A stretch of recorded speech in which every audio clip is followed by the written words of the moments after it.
Salam, axşamınız xeyir olsun Kamil müəllim. Mən də hamını salamlayıram sizi də və sizə təşəkkürümü bildirirəm ki, bu platformada iştirakımı dəvət etmisiniz və necə deyirlər, biz də maarifləndirmə hissəsində öz dəstəyimizi göstəririk. İştirak edən hər kəsi salamlayıram. İnşallah sizin üçün öyrədici bir webinar olar. Suallarınızı cavablandırmağa hazıram inşallah sonda. Və bugünkü mövzu elə bir mövzu fikirləşdim ki, bu hamımız üçün aktual olan bir mövzudur. Yəni 0-5 yaş arası uşaqlarda nitqin inkişaf göstəriciləri. Yəni bu elə bir mövzu düşündüm ki, bura qoşulan həm tələbələr üçün, həm işləyən mütəxəssislər üçün, eyni zamanda yəni hamımız valideynik, inşallah olmayanlar da gələcəkdə olacaq və uşağın nitq inkişaf göstəricilərini ta doğulduqdan 5 yaşına qədər ki, nitq artıq 5-6 yaşında tam formalaşır. Bu ardıcıllığı biz hamımız məncə bilməliyik ki, istər mütəxəssis olaraq işlədiyimiz zaman, istər valideyn olaraq öz evladımızı izlədiyimiz zaman gələcəkdə hər hansı bir nitq probleminin olmaması üçün bu ardıcıllığı, yəni normativləri hamımız bilməliyik. Və ona görə belə bir mövzu seçdim. Mövzuya keçid eləyim, başlayım və belə düşünürəm ki, biz nitq problemlərindən danışanda, gələcəkdə uşağın nitq problemli olub-olmaması üçün, belə deyək ki, indi bilirsiniz ki, çox riskli dönəmlər çoxdur. Uşaqlarda nitqin ləngiməsi çox müşahidə olunur. Demək olar ki, məktəbə başlayan əksər uşaqlarda 3-4 yaşında nitq ləngimələri müşahidə olunur. Və bunun gəlin lap əvvəldən ilk özülünün belə deyək də qoyulduğu dövrdə hamiləlik dövrünə nəzər yetirək. Belə ki, hamiləliyin 4-cü ayında artıq uşaqların nitq mərkəzləri və artikulyasiya aparatı formalaşmağa başlayır. Yəni, hamilə xanımlar 4 ayında belə deyək ki, keçirdiyi hər hansı bir psixi travmalardır, onların keçirdiyi infeksiyon xəstəliklərdir, belə fiziki travmalardır, hər hansı bir çatışmazlıqlar uşaqların gələcəkdə nitq problemli olmasına səbəb yarada bilər. Bunun üçün də mütləq şəkildə diqqətli olmaq lazımdır. Bilirsiniz ki, hətta ana hamiləlik dövründə, xüsusən də 4-cü, 5-ci aylar, yenə deyim, nitq mərkəzləri və nitq artikulyasiya aparatının formalaşdığı dövr olduğu üçün, hətta infeksiyon xəstəliklərdən güclü qrip belə keçirəndə, gələcəkdə uşağın eşitmə problemi, nitq problemli olmasına gətirib çıxara bilir.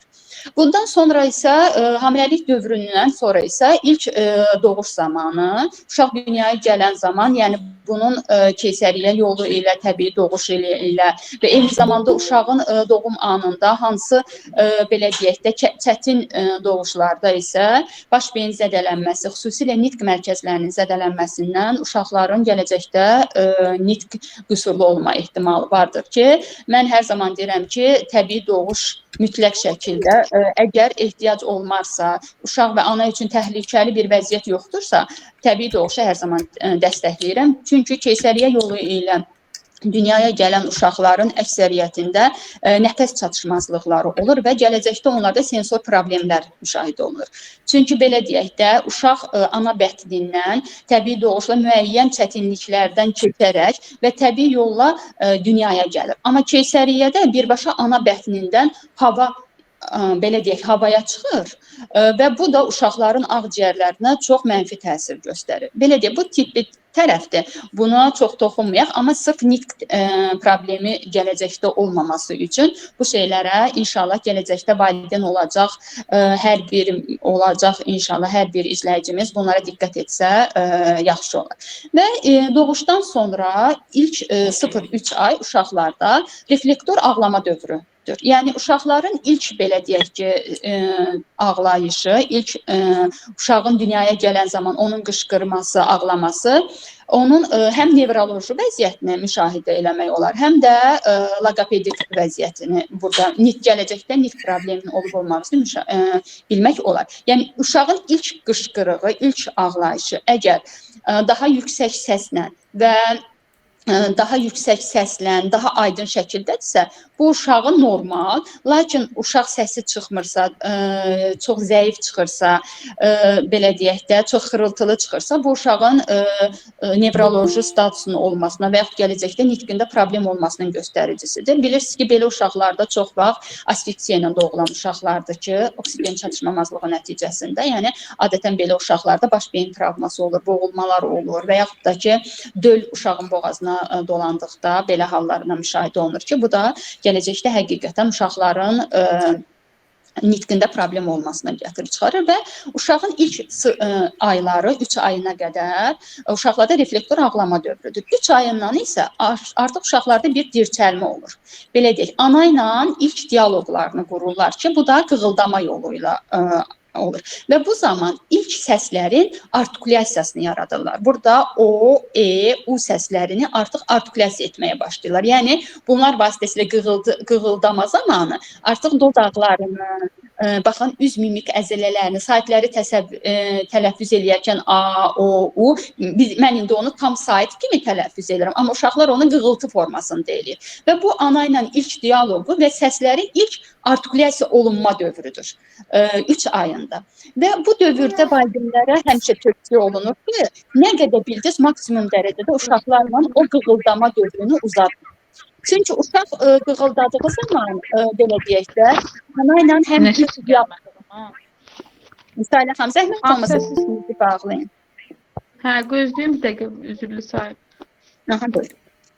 Həm ana ilə ilk dialoqunu qurmuş olur, həm də ünsiyyət. Baxın, ilk ünsiyyət elə bu vaxtdan formalaşmağa başlayır uşaqlarda. Eyni zamanda da dediyimiz kimi uşaqlarda artikulyasiya aparatının inkişafı olur və ilk gülüşlər, ilk qığıldamalar yaranır. Ümumiyyətlə, belə deyim də, uşaqlarda nitqin inkişaf göstəriciləri ilə fiziki inkişaf göstəricilərini müəyyən yaş aylara qədər belə nizamlayırlar ki, uşaq əgər 3 ayında ilk dəfə başını saxlamağa başlayırsa, ilk qığıltıları başlayır. Baxın, fiziki inkişaf və nitq eyni gedir. Uşaq ilk dəfə oturursa 6-7 ayında artıq bovuldama dövrü olur. Başlayır, məsəl üçün, heca təkrarına ma, ma, ma, ba, ba, ba, bovuldayır, səs çıxardır, heca təkrarı və bu vaxtda uşaq, kənardakılar deyir ki, baba dedi, mama dedi, amma bu söz deyil, nitq deyil. Sadəcə uşaq burada səsləri təkrar edir və eyni zamanda burada belə deyək ki, exalaliya ki var, deyirik, nitqin təkrarlanması ki, normal uşaqlarda da müəyyən yaş dövründə görsənilir. Bu elə 6-9 ayında, baxın, oturduğu zaman uşağın və o heca təkrarı başladığı zaman exalaliya eləməyə başlayır. Eyni səslərin, eyni hecaların təkrarını başlayır. Və uşaqlarda fiziki inkişaf ilk addımı atanda 12 ay. İlk sözünü deyir. Baxın, boynunu saxlayır, 3 ayında qığıldamağa başlayır. İlk 6 ayında oturmağa başlayırsa bovuldama dövrü, heca təkrarı dövrü başlayır və ilk addımını atanda 12 ayında ilk sözünü deyir. Uşaqların fiziki inkişafı ilə nitqinin inkişafı belə mütənasib olaraq gedir.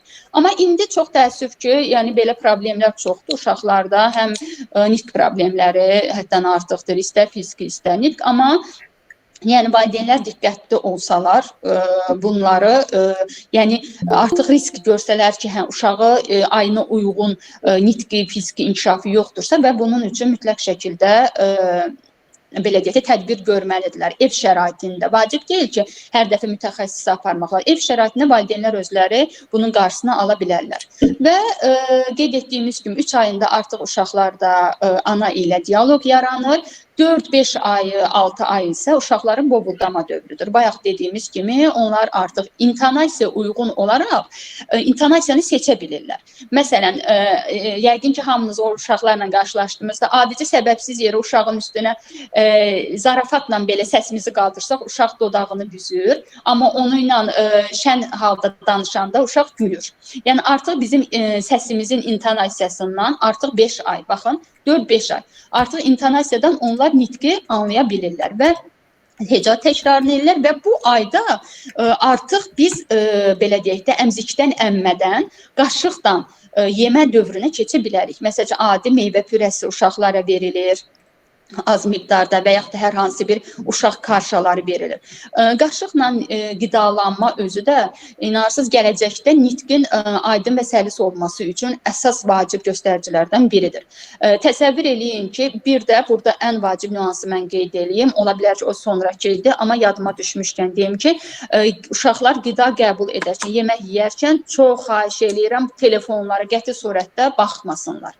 Nəyə görə? Çünki baxın, artıq 4-5 ayından dedik ki, uşaq qaşıqla qidalana bilər və sonrakı aylarda da. Qaşığı uşağa uzatdıqda, hətta onu biz oyun formasında belə uşaq üçün eləyib, qaşığı uşağın dodağının altına, dodağının üstünə vuranda uşaq məcbur olur ki, baxın, dodaqları hərəkət elətdirir. Uşaq qidanı qaşıqdan götürmək üçün dilini hərəkət elətdirir. Biz baxın bunu istər-istəməz artıq 4-5 ayından belə uşaqda artikulyar gimnastikaları həyata keçirmiş oluruq.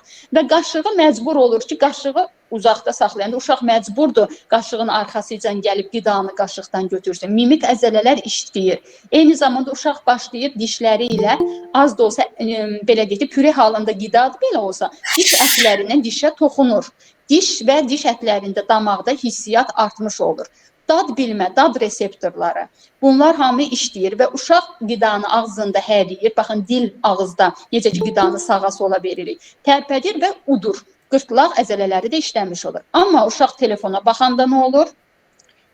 Eyni zamanda da uşaq qidanın dadını bilir və baş beyinə siqnal gedir. Mən belə deyək də püre halında maye yedim, qida qəbul elədim və yaxud orada bərk hansı bir qida varsa onu hiss edir, uşaq dili ilə o yana bu yana verir və uşaq dadı hiss edir. Amma telefona baxanda nə olur? Uşaq robot şəklində, beyin telefonda olur, telefona baxır, biz verdiyimiz qidaya demək olar ki, heç ağız tərpənmir, valideyn qaşıqla qidanı qoyur, uşaq da sadəcə udma refleksini həyata keçirir. Burada nə dilin hərəkəti, dodaqların hərəkəti, üz mimik əzələlər, yanaq əzələləri, udan zaman qırtlaq əzələləri. Xanım, zəhmət olsun, üzr istəyirəm. Buyurun, başında eşidilmir sizi. Möhkəm danışın, baş üstə. Baş üstə. Digər problem varsa, əgər səslə bağlı yazın, çat bölməsinə zəhmət olmazsa. Başda möhkəm danışın. Səsiniz yaxşıdır Pənur xanım. Yəqin o xanımın kompüterində problem var. Səsə xahiş edirəm, nəzarət eləyin. Qoşulmayın səsə də, əlavə səslər qoşmayın. Çünki mən indi bax bu hissəyə qayıdıb götürdüm, bunu mən kəsməliyəm. Əgər nəsə problem varsa mənə yazın orada. Chat hissədə yazın, mən görürəm hər bir şeyi. Buyurun. Davam edin. Çox sağ olun. Uşaq telefona baxan zaman isə, yəni bunların nə dad reseptorları işləmir, nə dodaq dil əzələləri işləmir, yanaq əzələləri işləmir və belə deyək, uşaq qəbul edildiyi qidanın heç bir ondan zövq almır. Beyinə çünki siqnal getmir və uşaq doyub doymama hissini anlamır ki, uşaq doydu doymadı. Siz ona nə qədər qida qəbul versəz, o uşaq o qidanı sadəcə udur. Udur və belə deyək də hissiyatsız bir şey kimi. Baxın, adicə telefona baxaraq uşağa qida qəbul etdirmək nə qədər gələcəkdə nitqinə problem yaradır. Çünki nitqin normal, səlis olması, artikulyasiyanın normal olmasından, səs telləri, qırtlaq əzələlərinin normal olmasından, nəfəsimizin və anlama qavramamızın analiz sintezdə belə deyək, normal olmasından kompleks şəkildə yaranır nitqimiz. Nitqimizin səlisliyi də bunların hamısından asılıdır ki, uşaqlarda da buna mütləq şəkildə diqqət etmək lazımdır. Belə, keçirik 7 aya. 7 ayda uşaqlar artıq öz səsləri ilə, belə deyək də, ətrafdakıların diqqətini cəlb etməyə başlayırlar. Özünüz bəlkə şahid olmuşsunuz ki, 7-8 aylıq uşaqlar, məsəl üçün, müəyyən qışqırıq formasında kimisə çağırmaq üçün, kimisə diqqətini belə deyək də cəlb eləmək üçün artıq o öz səslərindən istifadə edirlər və bu dövrdə uşaqlarda artıq passiv lüğət də inkişaf etməyə başlayır. Məsələn, 10 ayına qədər uşaqlar artıq başlayırlar ətrafı kəşf eləmək, çünki onlarda anlama qavramı artır və ailə üzvlərini tanıyırlar, səsindən ailə üzvlərini fərqləndirirlər və daha çox ünsiyyət tələb edirlər. Adətən məsəl üçün uşaq sakitdir, məsəl üçün öz-özünə oynayır dedikdə belə, uşaq gedir oyuncağını gətirir, gəlir. Əslində onunla özü oynaya bilir. Sadəcə ünsiyyət istəyir, diqqət istəyir, səbəbsiz narahatçılıqlar olur uşaqlarda. Məsəl üçün valideyn deyir ki, bilmirəm nə istəyir. Əslində uşaq sizin diqqətinizi istəyir, sizin onunla ünsiyyət qurmağınızı istəyir deyənə bunu aydın şəkildə anlada bilmir və müəyyən belə deyək də səslərlə, sözlərlə anlatmış olur belə. Sonra 10 ayında isə əsas dövrə gəlirik ki, uşaqlarda təqlid inkişaf edir. Baxın, 10-12 ay belə deyək, nitqin necə ki, əvvəl vacibat belə deyək də vacibi olan aylarda hansı nüanslar var idisə, 10-12 ayda ən vacib dövrlərdəndir ki, uşaqlarda təqlid formalaşır. Baxın, nitqin bünövrəsini qoyur oyun, yəni uşağın oynama bacarığı və təqlid. Uşaq, məsəl üçün, əl çalırıq, əl çalır, eləyirik, eləyir. Yəni, bunlar təqlidin formalarıdır və o dövrdə artıq adına reaksiyası tam şəkildə formalaşmış olur. Yəni, belə deyək, uşağın adını çağıranda tam adını tanıyır və kim olur olsun da. Yəni, vacib deyil ki, bunu ailə üzvü kənar bir tanımadığı bir şəxs belə onun adını çağıranda 10-12 ay müddətində adına reaksiyası tam formalaşmalıdır. Təqlidi artıq əmələ gəlməlidir, formalaşmalıdır və bu inkardan başlayır istifadə eləməyə. Məsəl üçün, onun kiminsə, məsəl üçün, qucağındaysa uşaq, kimsə çağırırsa onu ki, gəl mənim qucağıma, uşaq istəmir onun qucağına getməyə, bunu inkar formasında bildirir ki, yəni inkar edir, gəlmək istəmir. Və yaxud ona yemək yedizdirən zaman uşağın, belə deyək, yeməkdən doyub istəmirsə və yaxud dadına xoşuna gəlmirsə, o inkar edir və artıq inkarını, demək 10-12 ayında adına reaksiya tam formalaşır, təqlidi mütləq şəkildə artıq hərəkət və sözlərin, sadə sözlərin təqlidinə, hecaların təqlidinə başlayır və inkarı tam formalaşmış olur. Adətən, belə deyək də, qız uşaqları deyirlər ki, oğlan uşağından daha tez nitq olaraq, fiziki hərəkət olaraq daha tez inkişaf edirlər. Ona görə də 9-10, belə deyək də, 11 ayında qızlarda, 11-12 ayında isə oğlanlarda ilk kəlmə, sözlər yaranır. Artıq belə məna kəsb edən sözlər. Ondan qabaq da uşaq onsuz da nitqindən belə deyək də istifadə edirdi, hecalar deyirdi, hansısa bir öz dilində. Amma məna kəsb edən sözlər adətən 10-12 ayında formalaşır ki, məsələn, su. Sunu tam aydın deməsə belə ana və yaxud da ki, gəl. Belə 2 səsdən, 3 səsdən ibarət sadə sözləri artıq 10-12 yaşında onlar deyirlər və belə deyək, yaş yarım, 2 yaş arasında artıq uşaqların lüğətində hardasa 30-50 söz belənçinə olur. 30-50 söz artıq onlar, təbii ki, bu 30-50 sözü tam aydın dediyi sözlər yoxdur. Öz dillərində dediyi, məsəl üçün, suydu, anadır, gəldi, ver, al, məsəl üçün, istəmirəm, hansısa bir nə yoxu deyir. Ümumilikdə 30-50 söz olmalıdır və 1 yaş 8 ay. 1 yaş 8 ay uşaqların inkişafında ən önəmli, belə deyək də, inkişaf. Artıq 1 yaş 8 ayında uşaqlar öz cinsiyyətini tanıyırlar. Belə deyək, cinsi orqanlarını və cinsiyyətini tanıyırlar, onlarda utanma hissi yaranır və bu dövrdə mütləq şəkildə artıq tuvalet vərdişlərini öyrətmək lazımdır uşaqlara. Belə deyək, tuvalet vərdişi pampersdən çıxma dövrüdə 1 yaş 8 ayda artıq uşaqlara bu öyrədilməlidir və elm də təsdiqləyir ki, 1 yaş 8 ayda uşaqların elektron vasitə ilə ilk tanışlığı olmalıdır. 1 yaş 8 ayda uşaq ilk dəfə telefonla tanış olmalıdır. Amma bizdə çox təəssüf ki, uşaq doğulanda telefonda musiqi qoyuruq, uşaq dinləsin, hansısa musiqi qoyuruq artıq 3 ayından, 5 ayından uşaqlar boyunca. Amma 1 yaş 8 ayda ilk tanışlıq olmalıdır. Bu da gün ərzində 15-20 dəqiqə maksimum istifadə edə bilərlər. Ona görə də belə deyək, telefondan çox istifadə kiçik yaşda nitqlərin ləngiməsinə gətirib çıxarır mütləq şəkildə. Yəni indi mən valideynlərin hamısına deyirəm ki, hamısına hətta xahiş edirəm ki, telefonlardan qəti surətdə istifadə eləməyin. Artıq 2 yaşında isə uşaqlarda belə deyək də ilk frazalar yaranır, söz birləşməsi şəklində. 2 yaş yarımdır. Məsəl üçün, onlar sadə əməlləri yerinə yetirirlər. Məsəl üçün, uşaq gəzir də, deyir ona ki, get maşını gətir, gəl. Baxın, sadə komandanı, sadə əməli gedir, qaça-qaça gətirir, gəlir.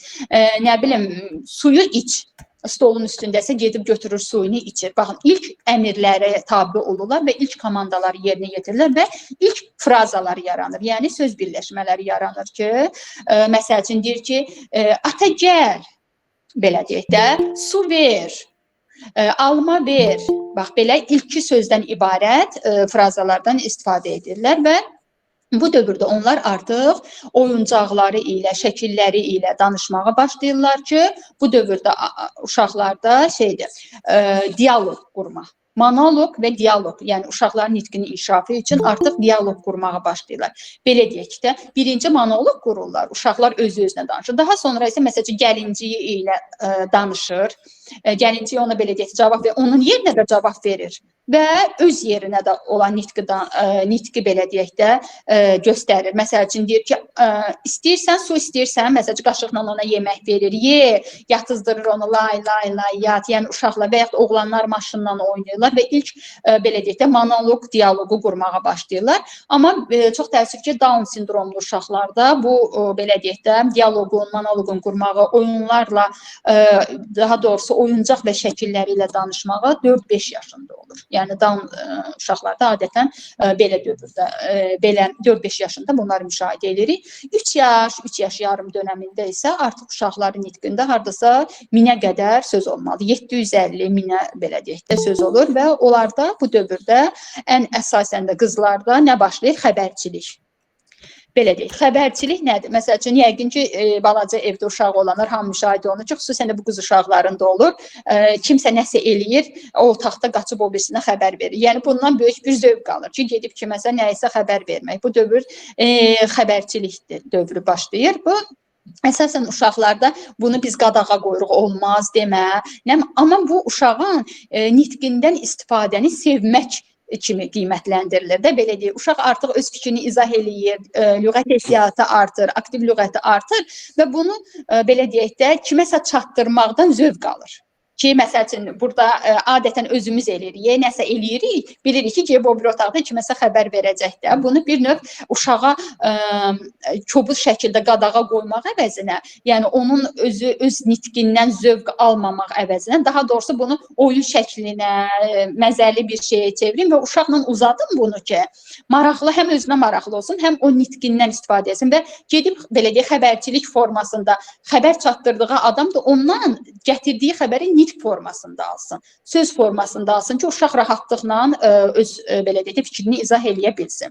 Və 3-4 ayında isə uşaqlarda, üzr istəyirəm, yaşında isə artıq uşaqlarda belə deyək də mimikanı onlar tam bilirlər və özləri də emosiyalarına, mimikalarına istifadə edirlər. Məsələn, qorxunu, sevinməyi, məsələn, əvvəl sevinmək onlarda təkcə gülüş formasındaydısa, indi məsələn, əl hərəkətləri, üzlərinin emosiyaların dəyişməsi, qorxularını, həyəcanlarını, bunların hamısını belə deyək, emosiyalarını bildirirlər, mimikalarını və onlarda məfhumlar formalaşmamağa başlayır. Məfhum dedikdə biz nəyə nəzərdə tuturuq? Məsələn, uşağa əşyanı, məsələn, deyirik ki, stəkanı gətir, su içim. Uşaq gedir, stəkanı gətirir, verir ki, su içək, düzdür. Amma məfhum o deməkdir ki, yəni uşağa əşyanın adını demədən, ipucu vermədən sadəcə icra edəcəyi işi deyirik. Məsələn, digər otaqdan deyirik, get gətir darıyım.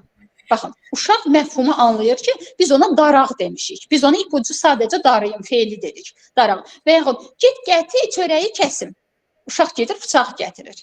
Yəni, artıq 3 yaşında bu məfhumları anlamalıdırlar. Yəni, bu ardıcıllığı belə deyirəm ki, evdə kiminsə uşağı varsa, onun üzərində və yaxud da ki, inşallah gələcəkdə valideyn olanlar bu ardıcıllığı bilsinlər və onlarda 3-4 yaşında, məsələn, müəyyən biz yaş dövrlərində deyirik də, hansı səsləri düzgün uşaq tələffüz eləməlidir və 5 yaş, 6 yaş bitməmiş artıq bütün səslərimiz ən sonda L və R səsimizdir ki, tam aydın deməlidir. 4 yaşında isə artıq uşaqlarda Ş, Z, K, G, S səsləri tam formalaşmalıdır. Məsələn, əgər uşağın 4 yaşı varsa, hələ də Ş səsini deyə bilmirsə, siz gözləməyin ki, danışacaq da deyəcək ki, siz düşünün ki, 4 yaşında Ş səsini deyə bilməyən bir uşaq, sonradan mürəkkəb, daha mürəkkəb L səsi, R səsini tələffüz edə bilməyəndə artıq 3 səsin belə deyək də, tələffüz korreksiyasına getməli olacaqsınız. Amma özünüz evdə artıq görürsünüz, uşağın 4 yaşı var. Ş, S səsini, Z səsini, G, K öz səsini tələffüz edə bilmirsə, ilkin müdaxilə eləyin. Və eyni zamanda biz də loqoped olaraq, məsələn, uşaq gəlirsə, 4 səsi yoxdursa, birinci heç vaxt r-dan başlamırıq. Çünki r, l ən son səslərdir. Birinci mütləq şəkildə ş-nı, s-nı, səsi qoyub avtomatlaşdırırıq. Daha sonra l-nı, r-nı. Çünki mütəxəssis olaraq da uşaq bizə gələndə biz uşağın yaşına deyil, nitqinin inkişaf göstəricilərinə baxırıq. Ola bilər uşağın yaşı 8 yaşdır, amma onun nitq göstəriciləri qalıb 2 yaşda və yaxud uşaq 6 yaşdır, hələ belə deyək də heca təkrarındadır və yaxud da ki, tək-tək sözlərin deyilişindədir. Biz onu 6 yaşında uşağın nitqinə uyğun durub rabitəli nitq işləmirik təbii ki. Hansı yaşı, nitqi hansı yaşda stoplanıbsa, belə deyək ki, dayanıbsa, o yaşdan isə biz artıq işləməyə başlayırıq. Və 4 yaşında uşaqlarda bağlayıcılar, ədatlar başlayır. Məsəl üçün, deyirsən ki, mən getdim, sağ ol. Deyir, hara? Baxın, sual ədatı verir. Yalandan uşağa deyirik ki, şeydir, səni hirslənərəm, ha. Deyir, niyə? Və yaxud deyirsən, kiminlə getmişdim bugün bağçaya? Deyir, ata ilə. Baxın, bağlayıcılar, ədatlar, sual ədatları, bunları artıq 4 yaşından istifadə etməyə başlayırlar ki, artıq onların nitqində 2000-ə yaxın söz olur uşaqların nitqində və başlayırlar, belə deyək, kiçik şeirlər deməyə. Mürəkkəb cümlə qururlar, kiçik şeirlər deyirlər 4 yaşında. Məsələn, ilk öyrəndiyimiz şeir xoruz şeiri olur, keçi şeiri olur. 4 yaşda artıq uşaqlar bunu bilirlər və qrammatik cəhətdən çalışırlar ki, düzgün cümlə qursunlar. Qrammatik cəhətdən dedikdə burada nə nəzərdə tuturuq? Nəzərdə tuturuq eynən dediyimiz, məsələn, əgər cümlənin içində bağlayıcı, ədat varsa, onları istifadə eləsinlər. Eyni zamanda söz ardıcıllığına fikir versin. Məsələn üçün, əgər 2 yaşda uşaq deyir ki, ata ilə mən getdim kimi, ata getdi mən, ata getdi mən. Məsələn, 2 yaşında bunu deyirsə, artıq 4 yaşında mən ata ilə getdim. Baxın, burada söz mübtada, xəbər, sözlərin ardıcıllığı, cümlə üzvlərinin və eyni zamanda şəkilçilərin düzgün qoyuluşuna artıq 4 yaşdan başlayırlar ki, eyni zamanda da 4 yaşda rabitəli nitqin başlanğıcıdır. Rabitəli nitqin başlanğıcı 4 yaşdadır. Rabitəli nitq nədir? Yəni, rabitəli nitq odur ki, uşaq müəyyən bir nəsə haqqında fikrini çatdırarkən, məsələn ki, bugün bağçaya gedib gəlib. İndi biz ona sual veririk ki, sən bağçada neynədin? O bizə bağçada olan, məsəl üçün də gün ərzində olduğunu qısa şəkildə deyirsən, bura əlavə digər bir fikri salmır. Yəni, ardıcıl olaraq, hə, müəllimə gəldi, yemək yedim, sonra yatdım, məşğə oldum. Yəni, vacib deyil bunu mürəkkəb uzun cümləni deyilsin. Amma ardıcıl, hərəkət ardıcıllığına, cümlənin düzgün qurma ardıcıllığına, yəni rabitəli şəkildə fikrini izah etmə ardıcıllığına bu artıq 4 yaşında başlayır. Yəni mütləq deyil ki, 4 yaşında bütün uşaqlar bülbül kimi rabitəli nitqini istifadə etsin. Xeyr, sadəcə olaraq o ardıcıllıq artıq 4 yaşından başlayır. Və 4 yaş, 6 ay uşaqlarda artıq sağ və yaxud sol əl bəlli olur. Dominant əl. Belə deyək də. Məsələn, 4 yaşa qədər uşaq həm bu əli ilə rəhləyir, çəkir, həm bu əli ilə. Amma 4 yaş 6 ayında artıq uşaqda bu konkretləşməlidir və qələmi düzgün tutma şəkli. Məsələn, o vaxta qədər belə tuturlar uşaqları, 2 barmaqla tuturlar, daha sonra 3 yaş yarım tutma şəkli belədir. Amma 4 yaşında isə artıq, 4 yaş 6 ayında isə artıq qələmi düzgün tutma şəkli olmalıdır ki, bunu da belə deyim də, o dövrə qədər kiçik motor bacarıqları mütləq şəkildə evdə işlənilməlidir. Yəni, adicə elementar, məsəl üçün, əvvəl uşaqlarda niyə bu problemlər yox idi? Uşaqlar, məsəl üçün, həyətə çıxırdılar, həyətdə palçıqla oynayırdılar, fiqur düzəldirdilər, nə bilim, taxtadan nəsə düzəldirdi oğlan uşaqları. İndi kiçik yaşda olan uşaqlar adətən torpaqla, palçıqla oynayırdılar da. Yəni, bu motor, sensor, həssaslıq, nə bilim, bu lamisə, sonra kiçik motor bacarıqları öz-özünə təbii şəkildə inkişaf edirdi. İndi ki, belə deyək də, bu hallar çox azdır. Demək olar ki, əksər uşaqlar heç bina evindədir və yaxud da ki, torpağa heç yazıq uşaqlar əl dəymir. Ona görə onlarda belə problemlər olur. Ona görə kiçik yaşlarından artıq kiçik motor bacarıqları üzərində adicə, məsələn, rəhləmə. 2 yaşında, 3 yaşında uşağı verirsən, qələmi tutub o qədər dəftəri basır ki, az qalır dəftər cırılsın. Amma 4 yaşında uşağı verəndə maksimum dərəcədə rəhləyir və kənara çıxmamağa diqqət edir. Amma təsəvvür edin ki, 4 yaşında uşaq ilk dəfə dəfə rəhləmə ilə dəftəri ilə tanış olsun.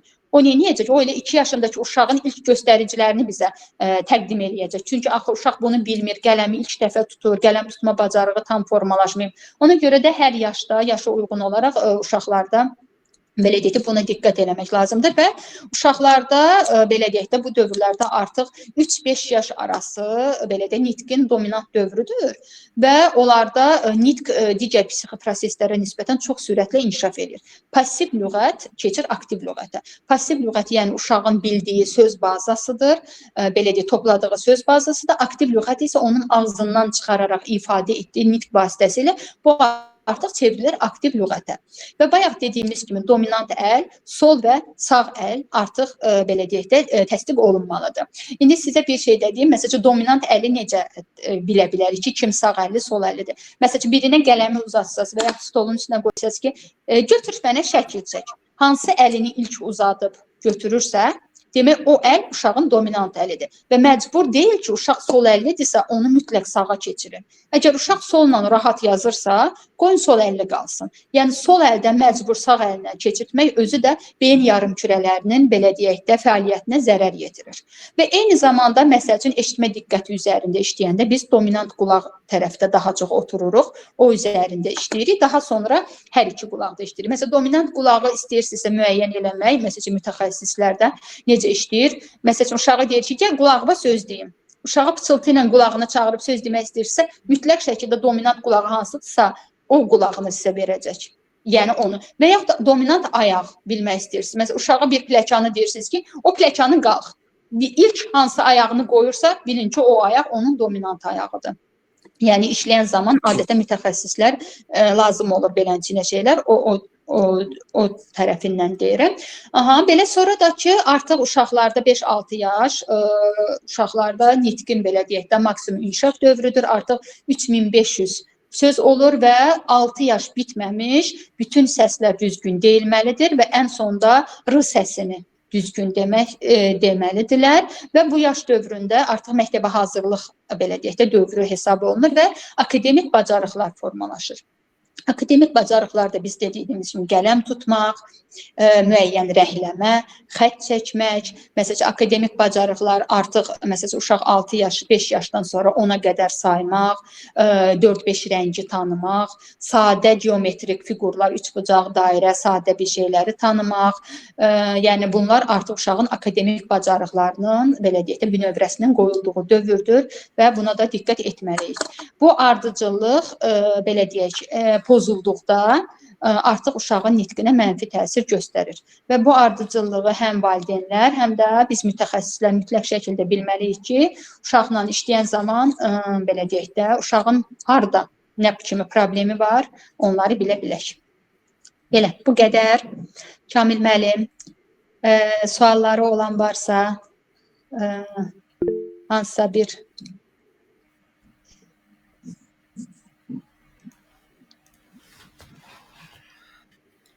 Burada təşəkkür edirəm çox maraqlı və əhatəli, geniş təqdimatınız üçün. Suallar çoxdur. Öncə mən xahiş edirəm hər kəsdən qeydiyyatdan keçsinlər. Hətta valideynlərdən də bu siz canlı görüşlərə gəldikdə belə qeydiyyatdan keçirsiniz. Orada bir neçə suallar var. Bizə statistikanı bilmək önəmlidir. Kamil müəllim, çox üzr istəyirəm. Bir dənə bir şey qeyd eləyə bilərəm. Kimdir sual verən? Yox, mənəm, Könül xanımdır. Bir dənə bir şey qeyd bir nüansı qeyd eləmək istəyirəm. Unutmuşam, qoy oranı da qeyd eləyim. Qoy bəlkə burada valideynlərimiz və yaxud mütəxəssislərimiz var. Çox üzr istəyirəm, qısaca bir olacaq. Valideynlərə məsəl üçün tövsiyəm odur ki, çox xahiş edirəm, uşaqların yuxu rejiminə, qidasına fikir verin. Və ən əsasda bayaq dediyimiz kimi, artikulyasiyamızı necə deyirik, məsəl üçün qida ilə, adicə bir danışıqla inkişaf etdirdiyimiz kimi, nəfəsi evdə özünüz adi şampun üfürmək, salfetka üfürmək, top üfürmək, nəfəslərini uşaqların inkişaf elətdirin. Və ən vacib şey müraciət anlamanı inkişaf elətdirin. Yəni müraciət anlama nədir? Kənardan gələn məlumatı qəbul edib anlamadır. Bunu da uşağınızda yoxlayın. Adına reaksiyası varmı? Qısaca deyim sizə. İkinci, situasiyaya uyğun belə deyək, əşyaları tanıyır. Məsələn, get qapını aç, qapını açır. Get, nə bilim, topu gətir. Baxın, situasiyaya uyğun bildi. Daha sonra nominativ olaraq, baxın görün uşaqlar, tək-tək, məsələn, qapını aç demirsiniz. Sadəcə deyirsiniz, qapı hanı? Nominasiya uyğun, nominativ. Əgər onu bilirsə, top hanı? Tək-tək əşyaların adını bilirsə.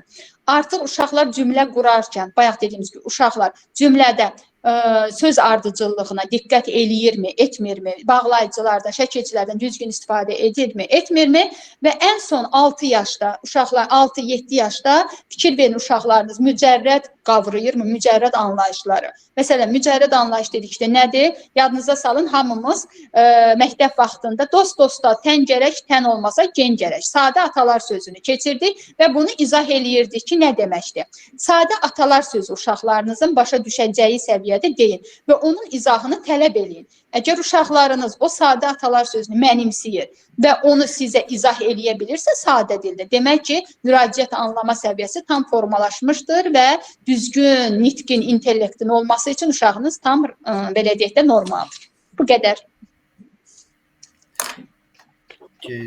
Çox sağ olun. Mən yerdən suallardan oxuyacağam, sonra əlini qaldıranlara səsləndirmək üçün imkan verəcəm. Deməli, Gülnar Şirinzadə soruşur, narkotik vasitələrin istifadəsi ana bətnində uşaqlarda nitq inkişafında problem yaradırmı? Ya sadəcə anatomiyasına təsir göstərir? Hər bir şeylə. Hər bir şeylə. Ümumiyyətlə, alkoqol içkilər, narkotik vasitələr, psixi travmalar, fiziki travmalar, bunlar hamısı uşaqların gələcəkdə istəyir nitq problemi, istəyir əqli inkişaf, yəni intellektual inkişafı, istəyir fiziki inkişafına. Yəni uşaq var ki, baxarsınız ki, bəlkə əqli inkişafına o qədər də təsir göstərməz, amma infantil bədən quruluşuna malik olur. Infantil dedikdə, yəni uşağın yaşı böyüyür, bədəni daha kiçik yaşda uşaqların fiziki olaraq göstəricilərini bizə nümayiş elətdirir. Narkotik vasitələrdən istifadə uşağın ümumiyyətlə hər tərəfli çox böyük ziyan vurur. Nitqinə də eləcəm. Mina Məmmədova soruşur ki, qızım mikrosefaldır, 2 yaş 1 aylıqdır, yalnız qığıldamalar var. Danışdıranda qığıldanıb danışır bizimlə. 4-5 aylıq uşaq kimidir. Belə uşaqlarla loqopedik reabilitasiya yoxsa psixoloji reabilitasiya ilə məşğul olmaq lazımdır. Aha, mikrosefaliyadır, Allah kömək olsun. 2 yaş 1 ay. Ümumiyyətlə, adətən mikrosefaliyadır, makrosefaliyadır uşaqlarda nitqlənmələri, nitq belə deyək də, göstəricilərin inkişafı gec gedir. Mikrosefaliyalarda daha çox bu müşahidə olunur. Hər iki dəstəyi alsa daha yaxşı olar. Çünki belə deyək, psixoloq daha çox diqqəti ilə, hafizəsi ilə, məsələn, kiçik motor bacarıqları ilə, eyniləşdirmə, qruplaşdırma, rəng tanıma ilə işləyirsə, loqopedlik də onun, belə deyək, gördüyü işə təkan olaraq, gördüyü işi nitq vasitəsilə həyata keçirməsinə. Yəni, hər iki mütəxəssislə işləsə daha yaxşı və tez nəticə ola bilər və Allah kömək olsun. Mən əlavə etmək istərdim ki, həkimi kimdirsə, həkimi ilə də məsləhətləşib, onun nəzarəti altında lazım olan mütəxəssislərlə işin alınması daha doğru yanaşmalıdır. Çünki tibbi mütəxəssis orada yerarxiyada birinci yerdə durur, tibb mütəxəssisləri. Bizdə məsələn, psixiatrlardırsa, indi orqanik pozuntularda da yəqin özünə müvafiq bir tibb mütəxəssisi olur. Bir sual da var, əmziyin gec tərcih edilməsi nitq problemi yaradır? Bəli. Bayaq da qeyd elədiyimiz kimi, yəni düzdür, bax, burada yəni kimsə qoşular deyər ki, mənim uşağım, mən özüm şahid olmuşam, yəni 4 yaşında uşaq, qız uşağı soska əmir, yəni 4 yaşında, amma nitqi çox səlis və düzgün nitqi var idi, tam sərbəst danışırdı, amma yatanda hər gün soska yeyirdi, yəni bunun da şahid olmuşam, qonşumun uşağı olub. Amma indiki dövrdə bilirsiniz, əvvəl niyə belə çox nitq problemləri olmurdu? Çünki uşaqlar, belə deyək, telefon, sosial şəbəkə olmadığı üçün nə valideynlərin əlində yox idi, nə uşaqların əlində yox idi. Məcburən uşaq həyətə çıxırdı, qonşu uşaqları ilə oynayırdı, ünsiyyətə cəlb olunurdu, valideynlə diyaloq kurdu və indi bu elektron vasitələr bizə çox ziyan vurur. Və eyni zamanda da, belə deyək də, əmzikdən istifadə artikulyasiyanı passivləşdirir. dili passivləşdirir, eyni zamanda dodaq, ən vacib şey, dodaq deyəndə ki, damaq olur dərin, üst dişlər gəlir qabağa və müəyyən səslərin tələffüzündə olur nə? Baxın, üst diş burada, alt diş burada və ön açıq belə deyək də dişləm problemi. Və bu gələcəkdə hansısa səslərin tələffüzündə də qüsur yaradır. Ümumiyyətlə artikulyasiyada passiv elədiyi üçün nitqi ləngidir. Aha. Mən əlavə edardım ki, uşaq psixoanalizində, klassik psixoanalizdə bu barədə yaxşı tədqiqatlar var.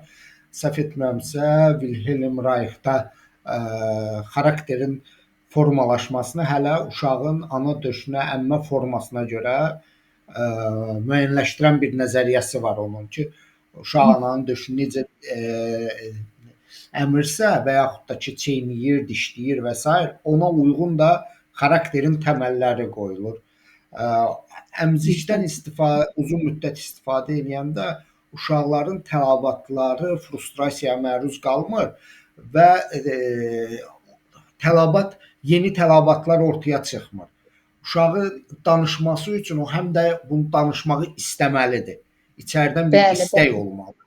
Əgər istək yoxdursa, o danışmaq yaranmır bir proses olaraq, nitq bir proses olaraq ortaya çıxır və yaxud da ki, gecikir.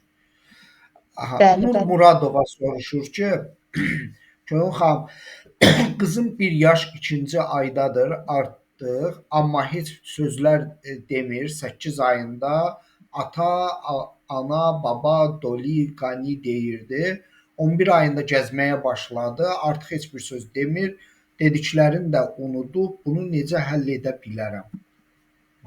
Belə deyək, mən bu xanıma ən birinci məsləhət görərəm ki, əgər sözlərdən istifadə edib, indi istifadə etmirsə, mütləq şəkildə uşağını belə deyək, bir psixiatr müayinəsinə və yaxud nevropatoloq müayinəsinə aparsın, mütləq şəkildə, çünki sizin dediyiniz kimi burada tibbi müdaxilə vacib olur.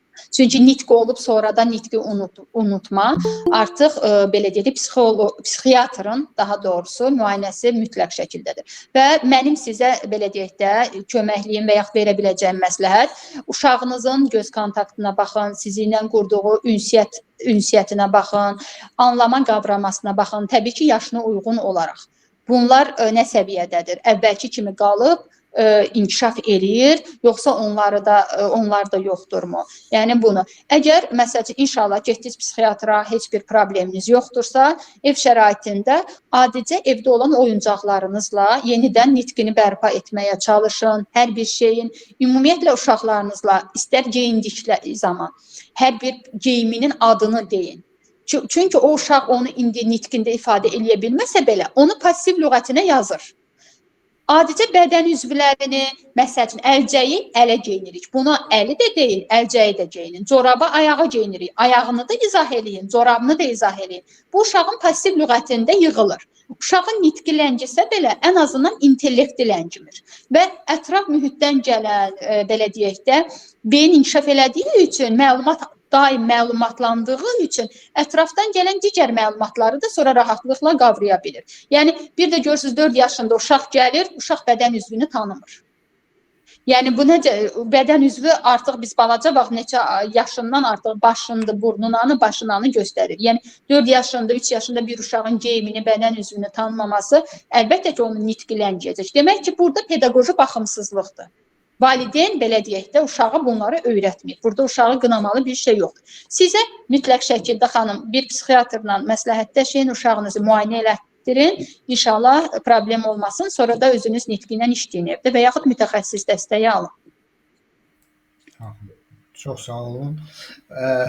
Mənim ən çox xoşum gələn mütəxəssislərdə ehtiyac olanda belə yönləndirməkdir ki, həqiqətən bax, o biri tərəfdən bir qapı, işıq ucu o tərəfdən gəlməlidir.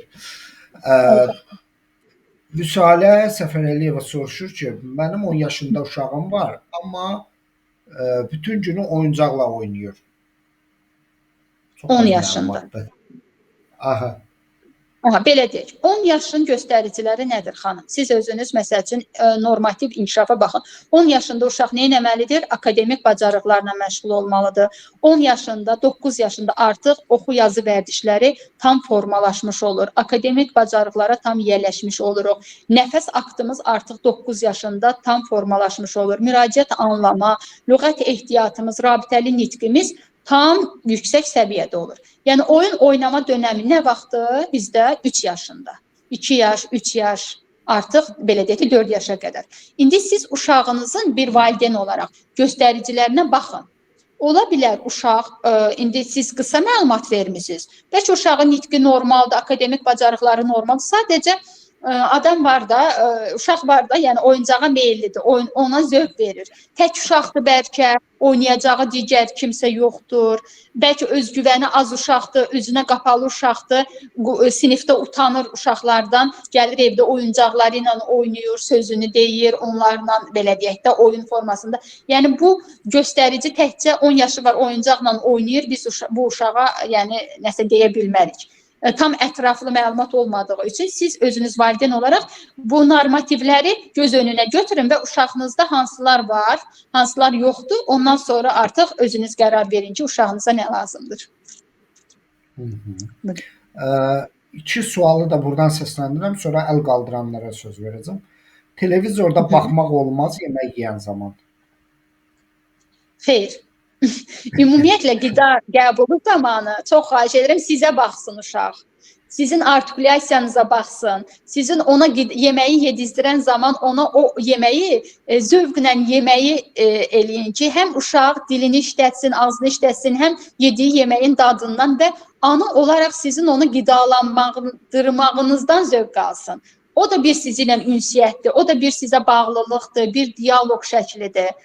Yəni ümumiyyətlə qida zamanı sizi ilə uşaq arasındakı bir necə deyək, gözəl bir mühitdir də. Çalışın ki, onu ikiniz yaşayın.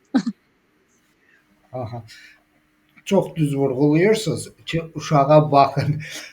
Valideynin uşağın bəzən diqqət yayğınlığı bəzi mütəxəssislər hiperaktiv falan diaqnoz qoyub göndərirlər. Baxıb görürsən ki, bu hiperaktivlik deyil sözün əsl mənasında. Reaktiv bağlanma pozuntusunun əlamətləridir. Düzdür, mənim ixtiyarım yoxdur diaqnoz qoymağa, o psixiatr qoyur. Çox oxşur.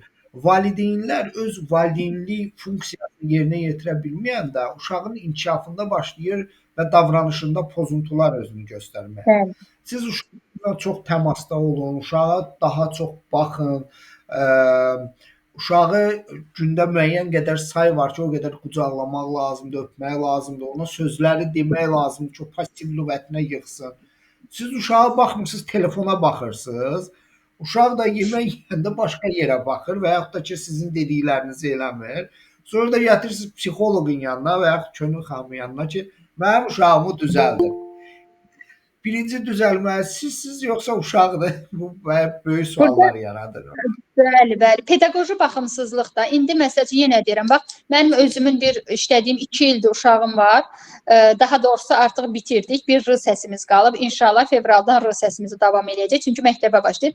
Təsəvvürün bayaq dediyim, mənim yanıma gələndə 3 yaş 8 ay, 3 yaş 6 ay belə dönəmdə uşaq bədən üzvünü belə tanımırdı. Yəni valideynim deyirəm, axı siz evdə deyir, pandemiya vaxtıdır, uşaq heç yana çıxmır, ancaq telefonu baxır, kiçik bacısı olur. Ona görə, amma uşağın intellekti normaldır və uşaq öyrənmə ehtiyacı var. Nə öyrədirsən götürür, nə öyrədirsən götürür. Artıq indi məsəl üçün o həmin qızın var, məktəbə gedəcək sentyabrdan. Artıq tam şəkildə hər bir şeyi mənimsəyibdir. Uşaq bircə R səsimiz qalıb. Sıfır nitqdən və bədən üzvlərini tanımayan bir uşaqdan gəlib məktəbə hazır bir uşaq keçirmişik. Çünki uşağın öyrənmə ehtiyacı var. Sadəcə pedaqoji baxımsız olub, telefon və ana da kiçik uşaqla məşğul olub, bəhanə edib pandemiyadır, uşağı üçün apara bilmərəm. Uşaq heç bir məlumat almayıb, olub sıfır. Ona görə valideynlər xahiş edirik, evdə uşaqlarınızla maksimum dərəcədə vaxt keçirin. İnanın ki, böyüyəndən sonra yanınızda tapmayacaqsınız onları.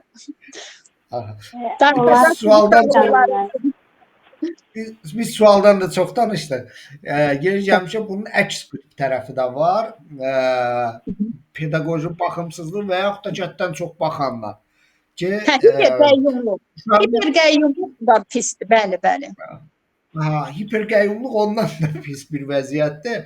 Uşaqla sadəcə olaraq valideynlik etmək lazımdır, anası olmaq lazımdır. Bir var uşaqla siz müəllimlik edirsiniz, bütün gün öyrədirsiniz nəsə. Uşaq da sizdən daha çox qaçır və yaxud da ki, başqa cür bağlanma stili yaradır sizinlə, güvənsiz bağlanma və gələcəkdə olur mama uşağı, ana uşağı. Bəli, bəli.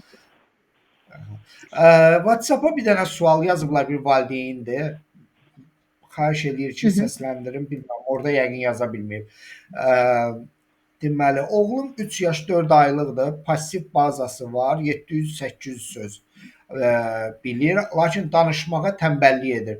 Çünki loqoped yanında olmuşuq. Onun da bildirdiyinə əsasən qaqaşın bazası yaxud diqqəti yaşıdlarından artıqdır. Tək-tək sözlər deyir. Bəzilərini aydın desə də, bəzilərini öz dilində deyir. 2-3 sözdən ibarət cümlələrini də qurur, yəni özünü ifadə edir. Sadəcə özü danışmır. Mən bu inadı qıra bilmirəm. Bir misal çəkim, suya fa deyir. Ona deyəndə ki, bu sudur, deyir ki, yox fa. Su yox, get bəbəyə su gətir deyəndə gedib su gətirir. Yəni anlaması, qavraması çox şükür qaydasındadır. Sadəcə mənə inaddır deyə düşünürəm. Bu yolda edə biləcəyim yönləndirmə göstərə bilsəz minnətdar olaram. Aha. Uzun bir Belə deyim.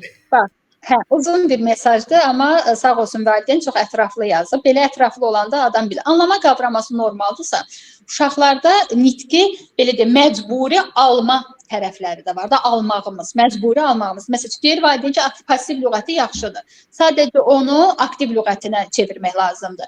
Oturmusunuz, rəngləyirsiniz, düzdür? Məsələn, karandaş rəngləyirsiniz də. Rəngləməni qoyun, başınızı qatın, bir işlə məşğul olun. Məcbur olub karandaş istəyəcək sizdən, tələffüz eləyəcək. Məsələn, hərəkətinə, jest və mimikasına fikir verməyin, nitq alın ondan. Və yaxud verdiyiniz karandaşın ikisini, üçünü soruşun, hansı rəngini istəyir. Yəni, nitqi də aktiv lüğəti az olan uşaqlardan, belə deyək də, pasivi varsa, aktivini də belə məcburi ondan çıxartmaq lazım və tələffüz elədiyi hər hansı bir təzə sözü müəyyən situasiyalarda işlədin və onu dəfələrlə işlətsin ki, o nitqində avtomatlaşsın. Və belə deyək, uşaq 1, 2, 3 yeni sözü öyrəndikcə artıq o istər-istəməz o nitq ardı gələcək. Ola bilər, biraz bayaq dediyimiz hiperqəyyumluq, nə istəyib? Vermişik, işarət, jest, mimika verilir və uşaq da rahatına düşkün uşaqdır. Pasiv lüğəti var, aktivə çevirmək istəmir. Və bir də sizin dediyiniz fuya, məsələn, su deyirsiniz, fu deyir. Ola bilsin, o s səsini tələffüz eləməkdə çətinlik çəkir. Məsələn, s səsinin artikulyasiyasını ona göstərin. Güzgü qarşısında işləyir. Məsələn, adicə baxın, s. Ələ üfürməkdə elə s.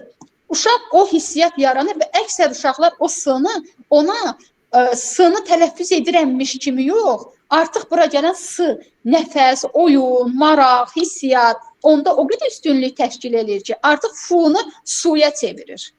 Baxın, siz ona inad olaraq fu demə, su de desəz, o deməyəcək. Amma onu oyun formasına çevirib, ondan özü də ruhu incimədən, belə deyək də, alsız o sözləri. Onu sizə nitq olaraq verəcək. Belə. Axşamınız xeyir olar. Çox gözəl vurğuladınız oyun məsələsini. O uşağın artıq yaşı çox güman ki 3 yaş olduğuna görə bağça yaşına düşür. Bağçada isə oyun fəaliyyəti ilə çox təmin olunduğu bir dövrdə.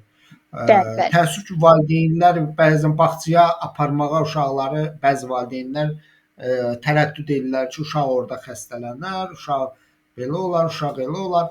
Amma indi alternativ yoxdur. Çünki sosial zəkanın formalaşması üçün, sosial və obrazlı zəkanın formalaşması üçün uşaqlarla bir mühitdə olmalıdır ki, oyun tələbatını gerçəkləşdirsin. Təkcə məntiqi zəkanın üzərinə köklənmək doğru deyil.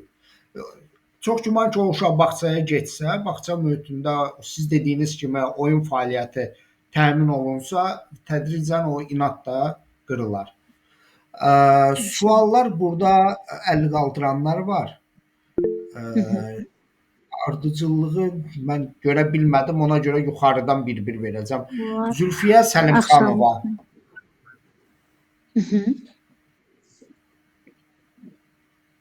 Zülfiyə Səlimxanova, əlinizi qaldırmısınız. Axşamınız xeyir. Maraqlı təlimə görə öncə təşəkkürümü bildirirəm. Mənim uşağımda da xanımın bayaq bir xanım qeyd etmişdi, regres baş vermişdi. Yəni 9 ayından yaş yarımlığa qədər danışdı, sonra birdən-birə dayandı. Hətta sizin dediyiniz kimi nevropatoloq, psixoloq, psixopedaqoq hər yerə apardım. Biraz autizm şübhəsi var idi məndə. Amma belə deyim də, Sumqayıt Bakı ərazisində çox mütəxəssisi apardım və hamında da eyni şey vardı ki, yəni uşaqda autizmin heç bir başqa belirtisi yox idi. Düzdür, bir müddət öz adını deyəndə, çağıranda o şeydə də dayanma baş vermişdi. Yəni mən adını çağırırdım, gəlmirdi, baxmırdı. Sonra bak terapiyasını apardım. Bak verdikdən sonra artıq görürəm ki, uşaq artıq adını deyəndə reaksiya verməyə başlayır. Yəni o adına gəlməsi də dayanmışdı. Biz belə deyək də çox dilli ailəyik, yəni millət ləzgi olduğumuz üçün həm ləzgi, həm Azərbaycan, həm biraz Rusça danışırıq. Amma telefon, televizor heç bir şeydən istifadə etmirik.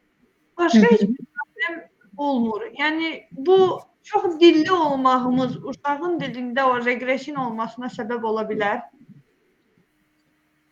Ola bilər xanım. Belə deyək, baxın, uşaqlarda ümumiyyətlə mən həmişə deyirəm 5 yaşına qədər nitq tam formalaşıb, sizə tam aydın fikrini izah edənə qədər ikinci bir dildən istifadə etməyin. Bu uşaqlarda həm bax belə nitqi, belə deyək, beyin yarımkürələri burada da öz funksiyasını düzgün yerinə yetirə bilmir. Kəkələməni də ortaya çıxarır. Nədən yaranır? Belə deyək, mərkəzi sinir sistemi 5 yaşda uşaqlarda tam formalaşır. 5 yaşına qədər uşaqların mərkəzi sinir sistemi tam formalaşmadığı üçün normadan artıq uşaqlar yüklənəndə artıq orqanizm onu belə deyək, gücü çatmır. Beyin yarımkürələri iş funksiyasını düzgün yerinə yetirə bilmir. Bu ola bilir olduğu nitqi unutma və yaxud da ki 2 dillilik, 3 dillilik olanda belə deyək, uşaq fikrini bir nitqdə ifadə edir. Digər şəxs ona başqa bir dildə həmin sözü istəyir və yaxud deyir və baş beyin, beyində düşünmə funksiyasını uşaq itirir ki, mən hansı dildə düşünüm, hansı dildə cavab verim.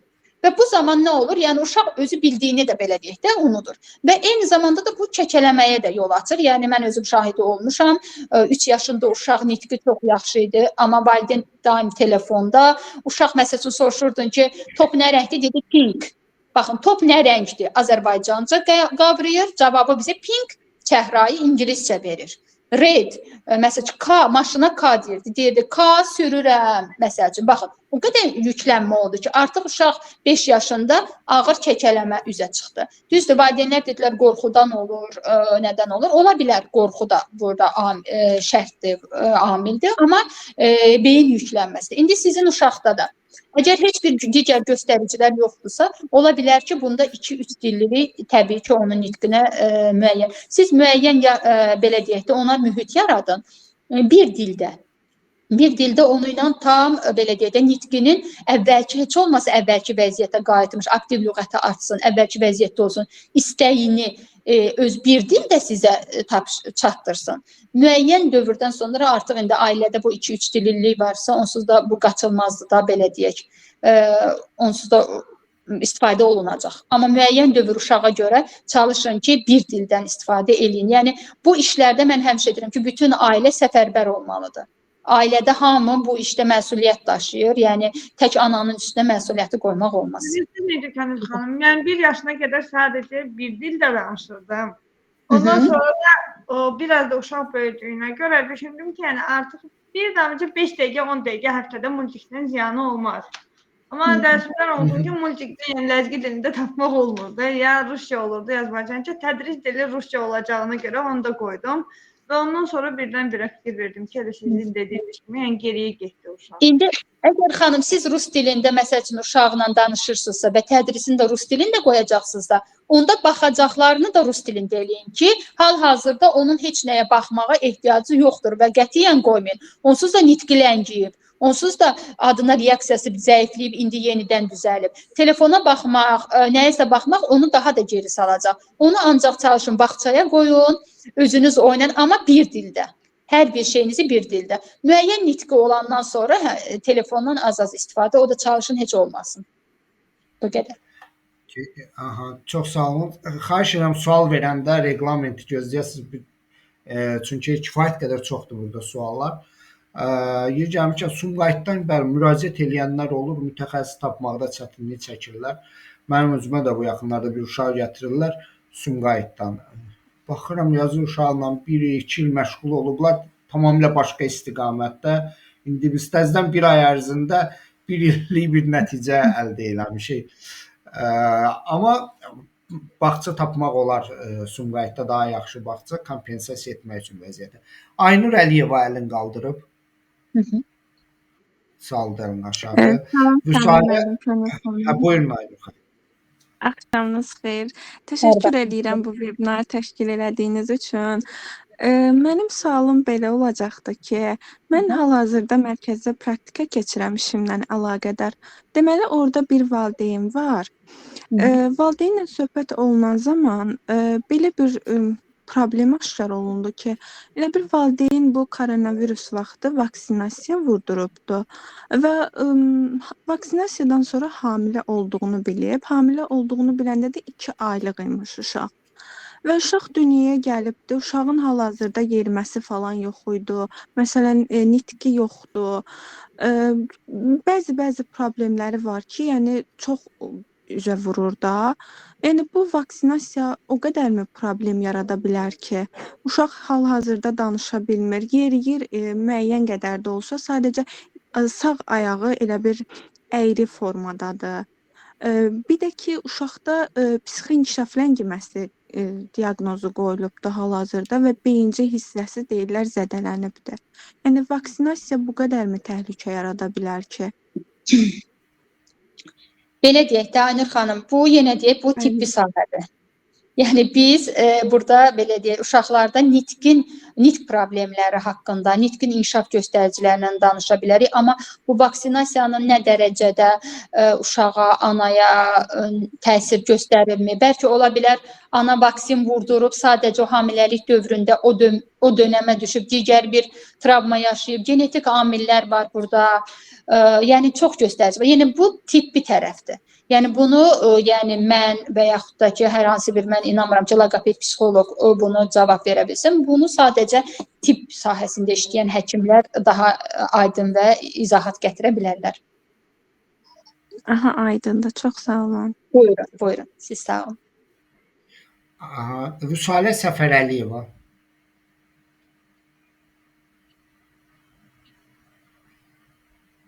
Rüsalə xanım, əlinizi qaldırmışsınız. Rüsalə xanım yoxdursa, Zeynəb xanım. Rüsalə xanım, səsiniz gəlmir xanım. Nəsə mikrofon probleminiz var deyəsən.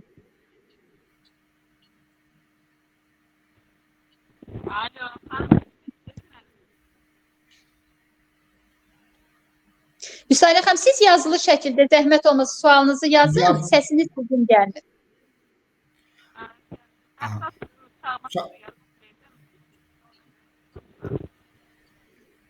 Səsiniz gəlmir Rüsalə xanım, siz yazın da orada. Zeynəb xanım, sualınızı verin zəhmət olmasa.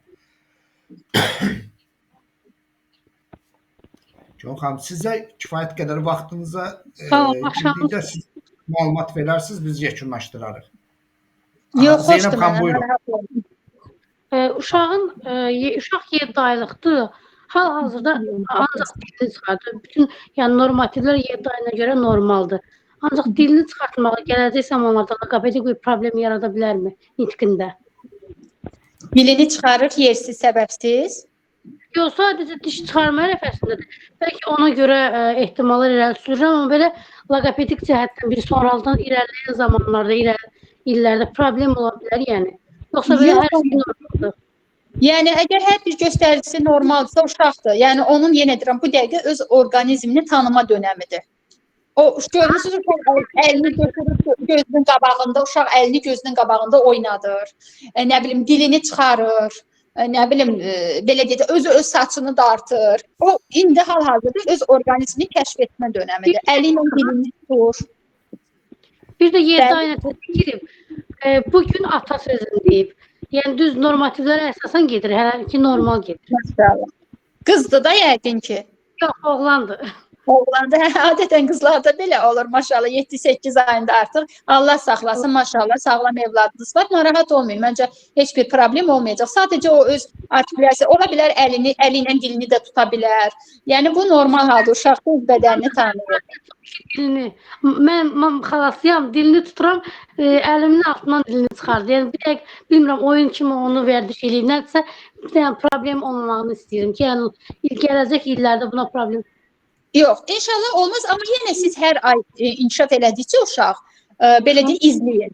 Əgər görsəz ki, hələ də nə bilim 1 yaşına çatır uşaq hələ də dilini çıxarırsa, bir mütəxəssis belə deyil dəstəyi, məsləhəti alarsınız.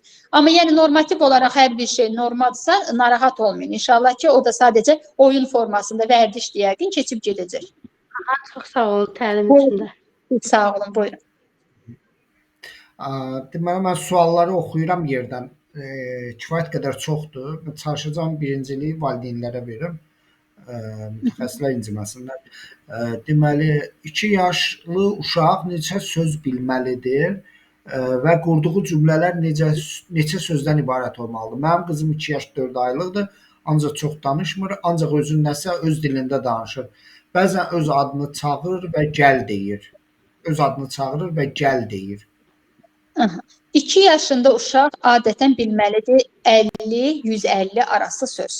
Belə deyək də. Yəni buradan 2 yaş, 3 yaş arasını götürürdü 1 il müddətinə. Uşaqda aktiv lüğətin inkişafdır və uşaq 2 sözdən ibarət artıq frazalar qurur. Məsəl üçün, ana gəl, ata ver, alma ver, su ver, belə kimi məsəl üçün, nə bilim oyuncaqlarına mı, nəyəsə 2 sözdən ibarət cümlə formasında frazalar qurmalıdır və hardasa belə deyək də 2 yaşda 100 söz deməlidir. Və sizin o dediyiniz öz dilində dediyi sözlər var ha. Bax onları da onun nitqi kimi qiymətləndirin. Çünki o sözü o anlayır və sadəcə özü tələffüz edə biləcəyi formada deyir. Yəni siz də onu söz kimi götürün ki, həm bu sözü də deyə bilir. Bu uşaq anlayır və bunu öz dilində də olsa tələffüz eləyir. Sual var burada ki, mövzu ilə əlaqədar olmasa da belə bir sualdır. Uşağın ayaqqabılarını həmişə tərs geyinməsi nə ilə əlaqədardır? Uşaqlar, adətən mən bunu çox uşaqlarda görmüşəm. Bu indi məsəl üçün əvvəl tərs geyinirdi uşaqlar, deyirlər böyüyüb düzələcək. İndi tərs geyinəndə deyirlər ki, sensor problemləri var. Yəni bunu nə dərəcədə belə deyim də o tərəfi mütəxəssis tam olmadığım üçün deyə bilmərəm. Baxır uşağın yaşına. Əgər 7 yaşında uşaq ayaqqabını tərs geyinirsə, bunu biraz belə deyək də riskli saya bilərik nəyəsə.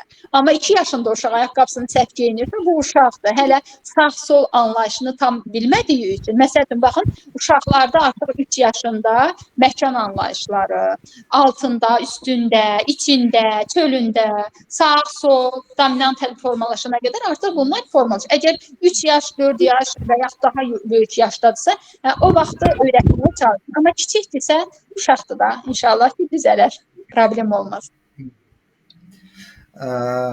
Uşaqda doymaq hissi yoxdur, hərəkətləri yaşına uyğun deyil. 2 yaşlı uşaq kimi davranır, daima göz qabağında olmaq istəyir. Amma neçə yaşı var yazmayıb. Uşağın neçə yaşı var? Yəni doymaq hissi yoxdur.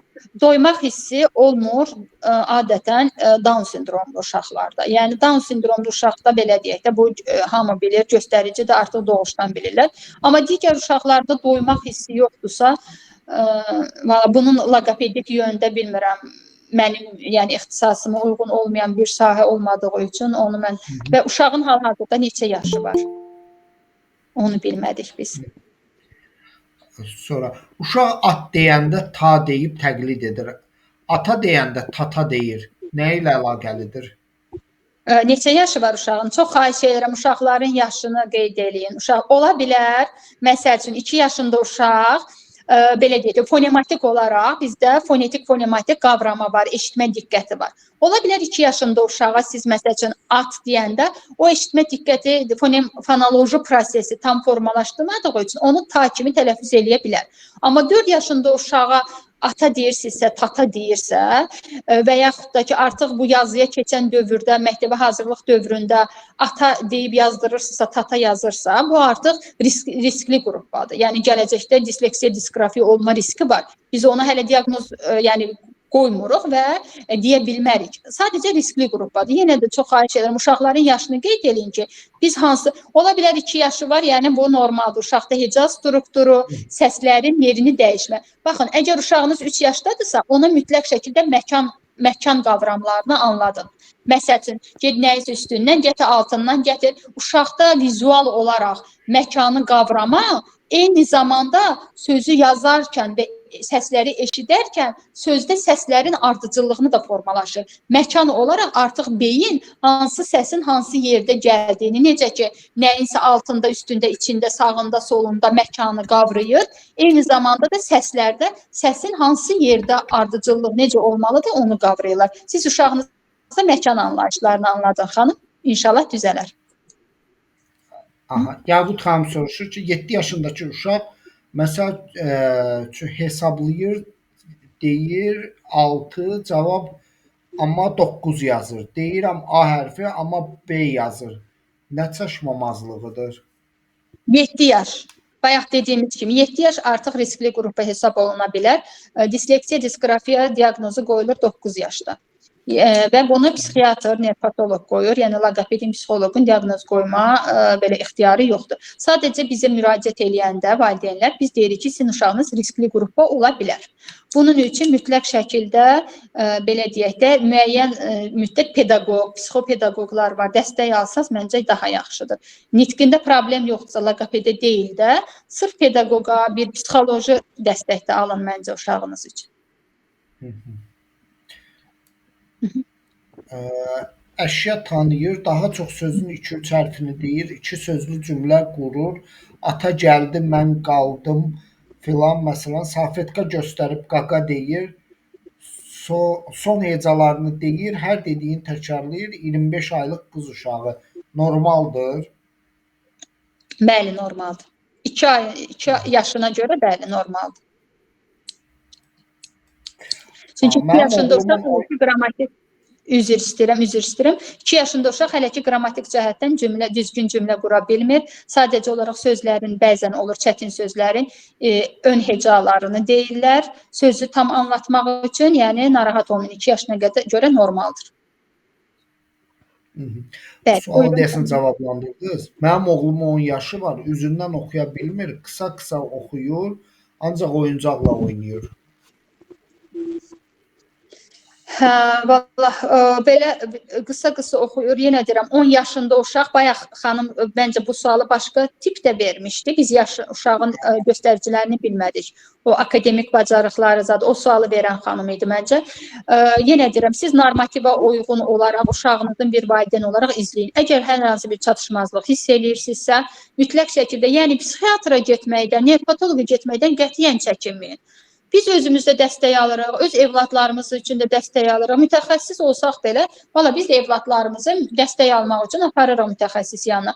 Hər hansı bir valideyn artıq risk hiss etdikdə, yəni burada utanmaq, çəkinmək lazımdır. Mütləq şəkildə bir mütəxəssisdən dəstək alın. Siz də xahiş edirəm, uşağınızda 10 yaşı var artıq. Yəni bu böyük bir göstəricidir 10 yaş. Aparın zəhmət olmasa uşağa, psixiatra, nevropatoloqa, görün sizə nə deyəcək, hansı yöndə məsləhət görəcək sizə. O yöndə inşallah ki gedəcək. Loqopedə gedib, orada yazmışdı. Çox güman ki psixiatra getmək lazımdır. Oğlum autizmlidir, 4 yaş 4 aylıqdır. Nitqində sözlər var, cümlələr var, ancaq cümlələri birləşdirə bilmir, məntiqli cümlələr qura bilmir. Evdə necə kömək edə bilərəm ona? Evdə necə kömək edə bilərsiniz? Evdə siz xanım ancaq belə deyək də onun cümlə ardıcıl qura bilmir və məntiqli onun anlamasını, düşünməsini belə deyək də düşündürəcək bir tapşırıqlar üzərində işləyin. Əgər məsələn mütəxəssis indi ola bilər apara bilmirsinizsə, özünüz onun üçün düşündürəcək məntiqi oyunlar alın ki, uşağı düşünməyə vadar eləsin. Və yaxud ev şəraitində ona tapşırıq verərkən onu düşündürən, bayaq dediyim, bax məfhumları anladın ona. Uşaq düşünsün ki, mən gedib nə gətirməliyəm? yenə deyirəm, nitqin düzgün, ardıcıl, cümlələrin ardıcıl qurulması mütləq şəkildə analiz, sintezin normal olmasıdır. Bunun üçün də təfəkkür inkişaf eləməlidir. Təfəkkür üçün də belə deyək də təsəvvür, təxəyyül. Baxın, belə bir şey qeyd edim sizə. Uşaqlar, yəni uşaqlarınızın biri birinci eşidir. Eşitdiyini qavrayır. Qavradığını təsəvvür edir gözünün önündə və sonra onu nitqə çevirir. Bu ardıcıllığa mütləq şəkildə diqqət edin. Aha. Həm də köməklik üçün burada yazıb qeyd eləyib. Deməli, psixi sağlamlığı əgər Bakıda yaşayırsınızsa, Bakı Baş Səhiyyə İdarəsinin nəzdindəki psixi sağlamlıq mərkəzi Montində onların uşaq şöbəsi var. Əgər rəsmi qeydiyyatdasınızsa dispanserdə, siz oradan dövlətdən müəyyən bir dəstək ala bilərsiniz. Sonra ictimai birlik olaraq səhv etmirəmsə Bircə Sağlam Mərkəzinə, Aytən xanım İnalova gəlin mərkəzləri var autizmlə bağlı. Onların əgər ödənişsiz sosial xidmətlər xətti varsa, oradan dəstək ala bilərsiniz. Təəssüf ki, bizim belə bir mərkəzimiz yoxdur. İctimai birlik olaraq bizim gücümüz ancaq vebinarlara çatır. Biz də bu cür sizə dəstək oluruq. Amma uşağı gətirə bilərsiniz. Mən bir dəfə konsultasiya eləyə bilərəm sizin üçün. Sonra sizdən, axşamınız xeyir Könül xanım, sizdən bir məsləhət almaq istəyirəm. Oğlum 10 yaşı var, onda təzə qızılcadan sonra olub. Bilirəm ki, onu psixoloqa yox, nevropatoloqa göstərim. Onda birdən ağlamaq olur, başlayır boğulur, başı gicəllənir, ürək bulanması olur, sakitləşdirici verirəm, keçir 3 dəfə olub, sağ olun yenə də. Logopedik məncə deyil. Yox, burada bu logopedik deyil xanım. Temboli deyirsiniz ki, belə də qızılçadan sonra olub. Bu pediatrınızla mütləq şəkildə məsləhətləşin. Yəni pediatrik bu uşağa bəlkə nələrsə lazımdır, nevropatoloqla və əgər səbəbsiz boğulmalar, ağlamalar olursa, bunu da psixoloqa yönləndirin, zəhmət olmasa, ola bilsin psixoloji nəsə problem ola yaranır.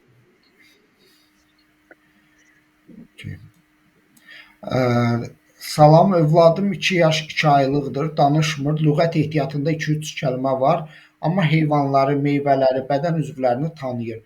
Dediyim hər şeyi edir, sadəcə nitqi yoxdur, nə edə bilərəm?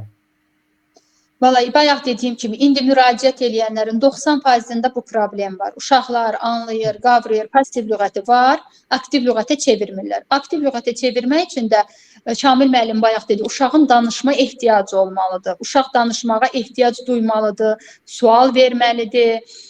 Belə deyək də, verilən suala cavab vermə belə deyək də məcburiyyəti duymalıdır. Ona görə də onu ilə nitqini ondan çıxartmaq üçün məcbur çalışın, evdə özünüz və yaxud da ki, mütəxəssis dəstək alın. Evdə gördüyünüz hər bir işə ümumiyyətlə uşaqlarınız 2 yaşsa artıq gəzir, anlayırsa, görəcəyiniz hər bir fəaliyyət uşaqlarınızı qoşun. Yemək bişirirsiniz, get onu gətir, get bunu gətir. Gətirdiyi hər bir şeyin adını soruşun. Ev yığışdırırsınız, onları da kiçik bir işlə, nə bilim, məsuliyyət daşısınlar, kiçik bir iş tapşırın. Axır sonda onları mükafatlandırın və görəcəyi hər bir işi, sizə gətirəcəyi hər bir əşyanı, ona tapşırdığınız hər bir şeyin adını soruşun. Və uşaq o şeydə tələbat duysun ki, siz ondan soruşursunuz və inanın ki, 3-5 kəlmə aktiv lüğətdə artandan sonra artıq uşaq da avtomatik inşallah ki, nitqi də artacaq. Aha. Ülviyə Qocayeva soruşur ki, qızımın 6 yaşı var, dili anatomik cəhətdən böyükdür. S-z səslərini tələffüz edərkən çox kobud səslənir. Dil gimnastikaları etdirirəm, hansı masaj hərəkətləri ilə kiçiltmək olar? Çox xahiş edirəm, məsləhət verərdiniz. Belə deyək, adətən, məsəl üçün, anatomik cəhətdən dil böyük olur, amma bilirsiniz, bəzən olur ki, uşaqların ağız içi, ağız boşluğu kiçik olduğu üçün dili böyük görürük. Siz birinci uşağınızın artikulyasiyasına baxın. Əgər damağı normadan artıq dərindirsə, qotik damaqdırsa, yanaq içləri çox ətlidirsə, və dişlər öndədirsə, təbii ki, o uşaq belə deyək də ağzını, dilini ağız boşluğuna tam yerləşdirə bilmir və o dil elə bir ki, çox-çox üzr istəyirəm hamınıza, tü danışır. Elə bir ki, dil danışan zaman dişlərdən çıxırmış kimi görsənir. Əslində burada dildə problem olmur. Əslində burada ağız boşluğu daha dar və kiçik olduğu üçün, diş düzülüşü, damaq dərinliyi, yanaq içləri ətli olduğu üçün olur. Siz bunları eləyin, bir də uşağınızın dil ucuna fikir verin. Əgər uşağınızın dil ucu tam yumrudursa, dil ucu nazik, belə də dil ucu tam deyilsə, o zaman dilinin ucunu yuxarı dişlərin arxasına vurmağı onu öyrədir. Məsələn, bacarmayan uşaqlar evdə gimnastika formasını elətdirmək istəyirsinizsə, adicə bir salfetkanı kəsin, qoyun dişinin arxasına, dilinin ucu ilə onu sizə versin. Nar dənəsini qoyun dişinin arxasına, dilinin ucu ilə narı belə deyək də əssin. Və dil və qulaq töpü damağını qıdıqlandırın. Qıdıqlandıranda artıq uşaq istər-istəməz məcbur olub dili ilə damağını belə deyək də sürtəcək, qaşıyacaq və dillə damaq təmas yaranacaq və dilin ucu, dilin üstü avtomatik damağa doğru gedəcək. Bunu artıq uşaq özü belə deyək də dili yığma, əgər böyükdürsə dil əzələsi tonusunu yığmalıyıq. Bunun üçün də dilin yuxarı damağa qalxacaq hərəkətlərini həyata keçirin ki, əzələ tonusu yığılsın. Bu qədər. Məlikə Əhmədova soruşur ki, mənim qızımın 10 yaşı var, onun anlama qabiliyyətini tam inkişaf etdirmək üçün nə məsləhət görərsiniz? Xanım, 10 yaşda uşaq artıq tam anlaması, qavraması, müraciət anlaması, yenə deyirəm, akademik bacarıqları tam formalaşmış uşaq olmalı da. Yəni 10 yaşda uşaq deyirsiniz. Artıq nə bilim 4-cü sinifdə oxuyan uşaqdır. Əgər onun belə deyək də ləngiməsini hiss edirsinizsə, yenə deyirəm, onu dəstək alın. Bir göstərin görün bu hansı yaş kateqoriyasında qalıb. Əgər ləngiməsi varsa. Yəni, belə deyək də, mən bilmirəm, sizin 10 yaşınızda uşağınızın hansı göstəriciləri var. Mən deyim, sizə gedin Lego yığdırın, bəlkə uşağınız Legonu gözü yumlu yığacaq, ona başqa bir tapşırıq lazımdır. Ona görə uşağı mütləq şəkildə müayinə olunandan sonra düzgün yol göstərmək, istiqamət göstərmək olar. Həbbə Qurbanov soruşur ki, axşamınız xeyir, təşəkkür edirəm təlim üçün. O bizə təşəkkür edir. Oğlum 2 yaş 6 aylıqdır, hər şeyi başa düşür, başa salır, sözlər deyir, amma cümlə qurmur. Atanı çağır, yemək yeyək deyirəm, ada, ana məni deyir. Adını soruşduqda mən deyir, adını demir.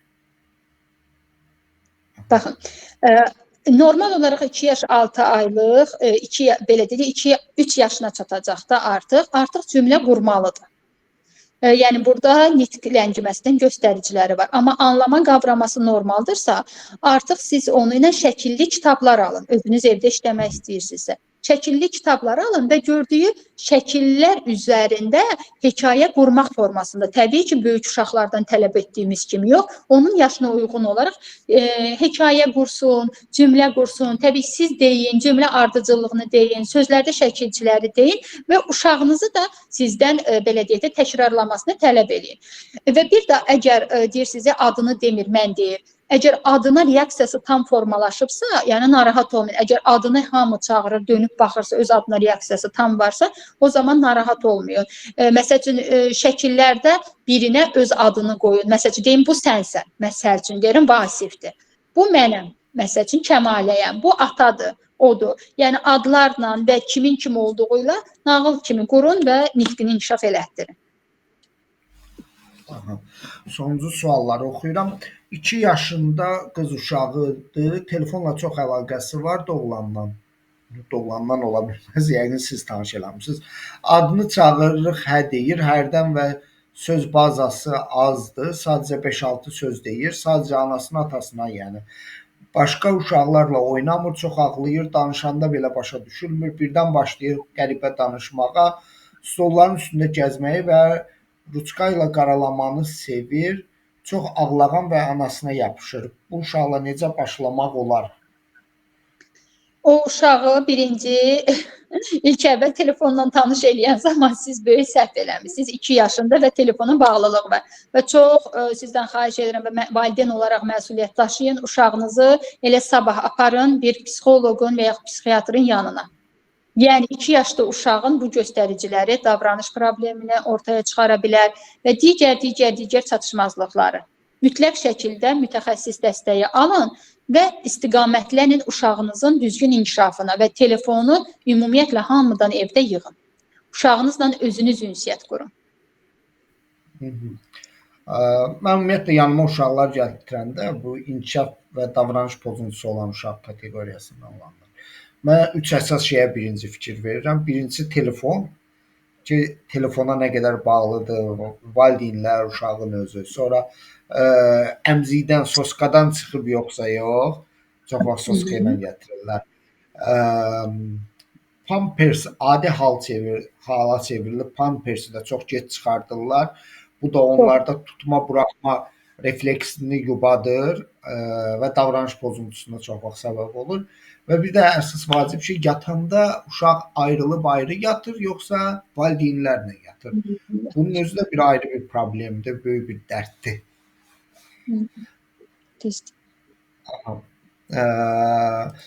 2 yaşında uşağı telefonla bunu cavablandırdıq.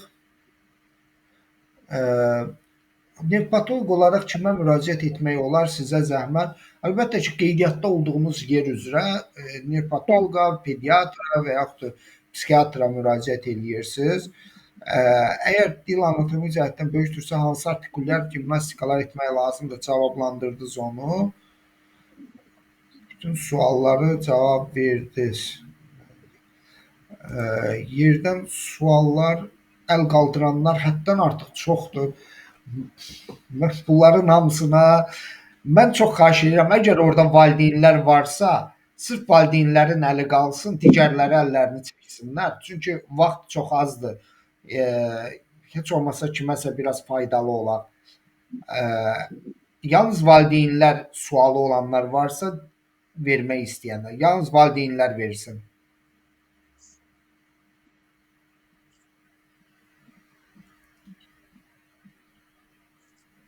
Valideynlərdən. Ramilə Hüseynova, valideynsizsə sualınızı verin zəhmət olmasa.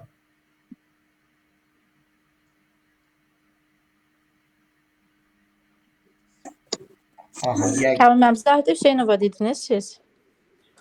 Xeyr, Ramilə Hüseynova. Valideynlərdən əllərini qaldıranları görürəm burada, çoxdular. Axşamınız xeyir. Mən bayaq sual vermişdim, mikrosefaliya olan uşağın anasıyam mən. Bizdə indi qığıldanmalar varsa, yəni gələcəkdə bu danışa bilərmi? Yəni belə bir... İnşallah. Təbii ki, xanım, təbii ki. Uşaqda qığıldama varsa... Məsələn, biz danışdıranda bizə qarşılıqlı qığıldanır. Düzdür, 2 yaş 1 aylıqdır, amma yəni qığıldanmalar, reaksiyaları var. İndi siz məsəl üçün, baxın, o qığıldanırsa, bayaq dedi, nitq göstəricilər. İndi siz keçin oynayan heca təkrarını.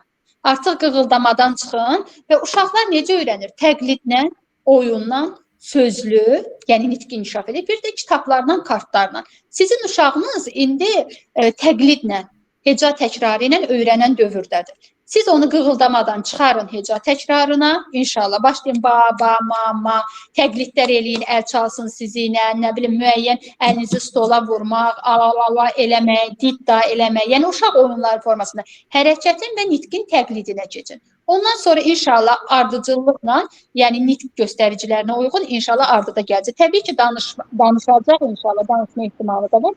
Sadəcə yaşlıqlarından nitqi ola bilər ki, gec olsun. Çox sağ olun, təşəkkür edirəm. Siz sağ olun. Valideynə sual verə bilərəm valideyn olaraq. Valideynsizsə bəli. Bəli. Könül xanım, axşamınız xeyir olsun. İlk öncə təşəkkür edirəm.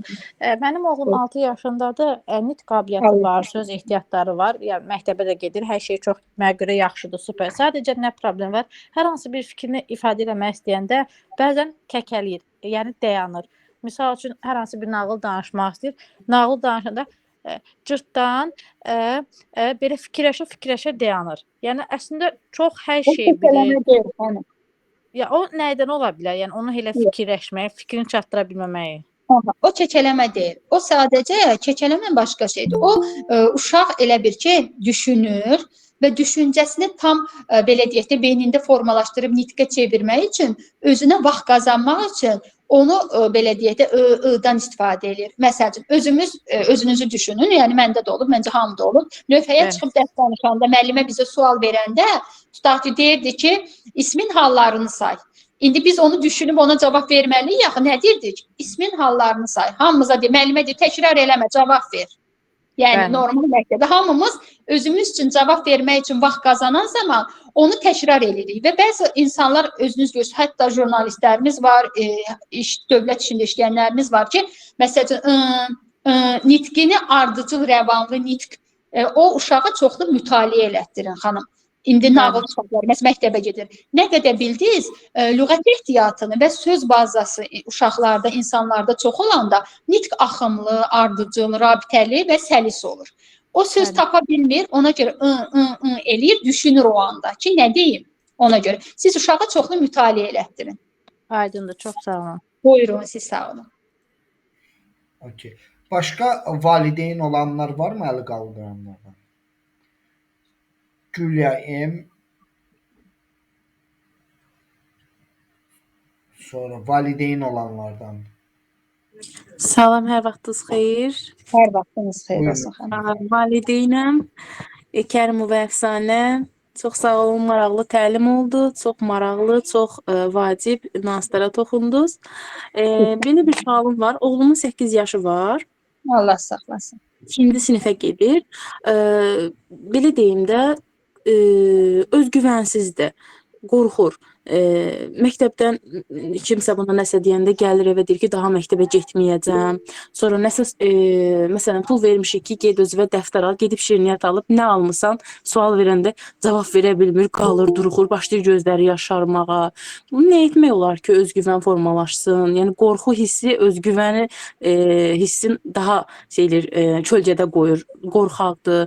Nə edə bilərəm? Məncə bu suala Kamil müəllim cavab versin. Bu psixoloji bir vəziyyətdir. Kamil müəllim, buyurun siz cavablandırın. Bir də sualı təkrar eləyin. Zəhmət olmasa mən çünki xeyir Kamil müəllim. Aha. Buyurun.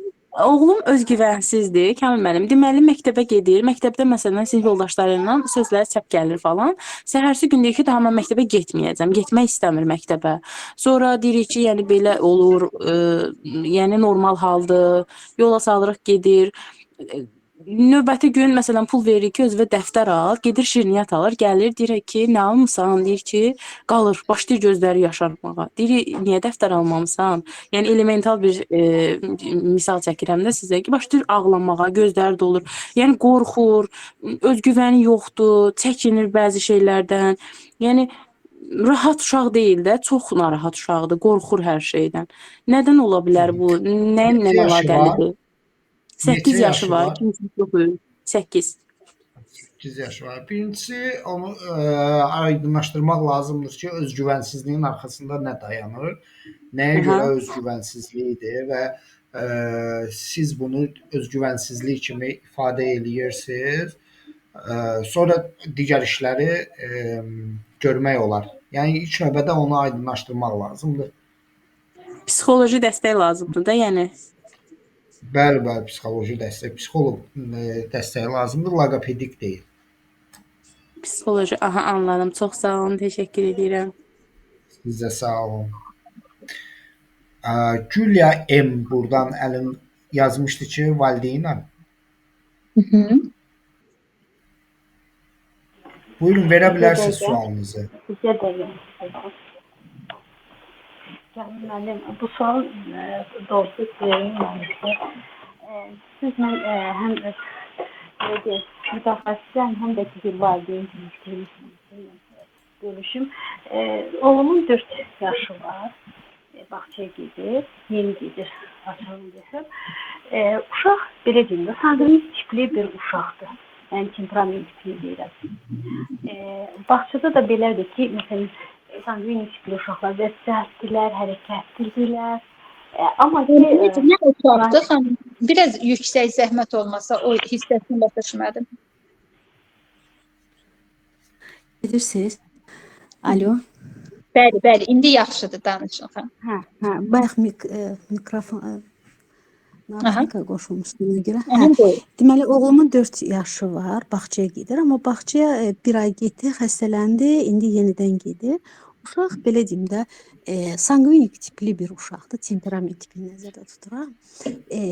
Misal üçün cəlddir, hərəkətlidir, amma ki qanuna tabe olur, baxır kim tərəfindən daha çox da belə qayda qanuna tabe olmağı deyirəm. Yəni ki, demək olmaz ki, bu uşaq indi daha çox bu sözdən istifadə edirlər, hiperaktiv. Hiperaktivlik deyil, hiperaktivlik o xəstəlikdir də, belə deyək. Sadəcə aktiv uşaqdır. Bir də genetik faktor da var da, belə deyim. Atada da var elə cəhdlik, hərəkətlik, dayanmazlıq, belə deyim. Bunu nəyə görə tərbiyəçilər bilirsiniz necə yanaşırlar?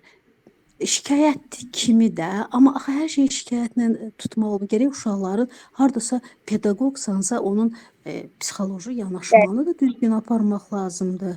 Hər uşağa fərdi yanaşma lazımdır.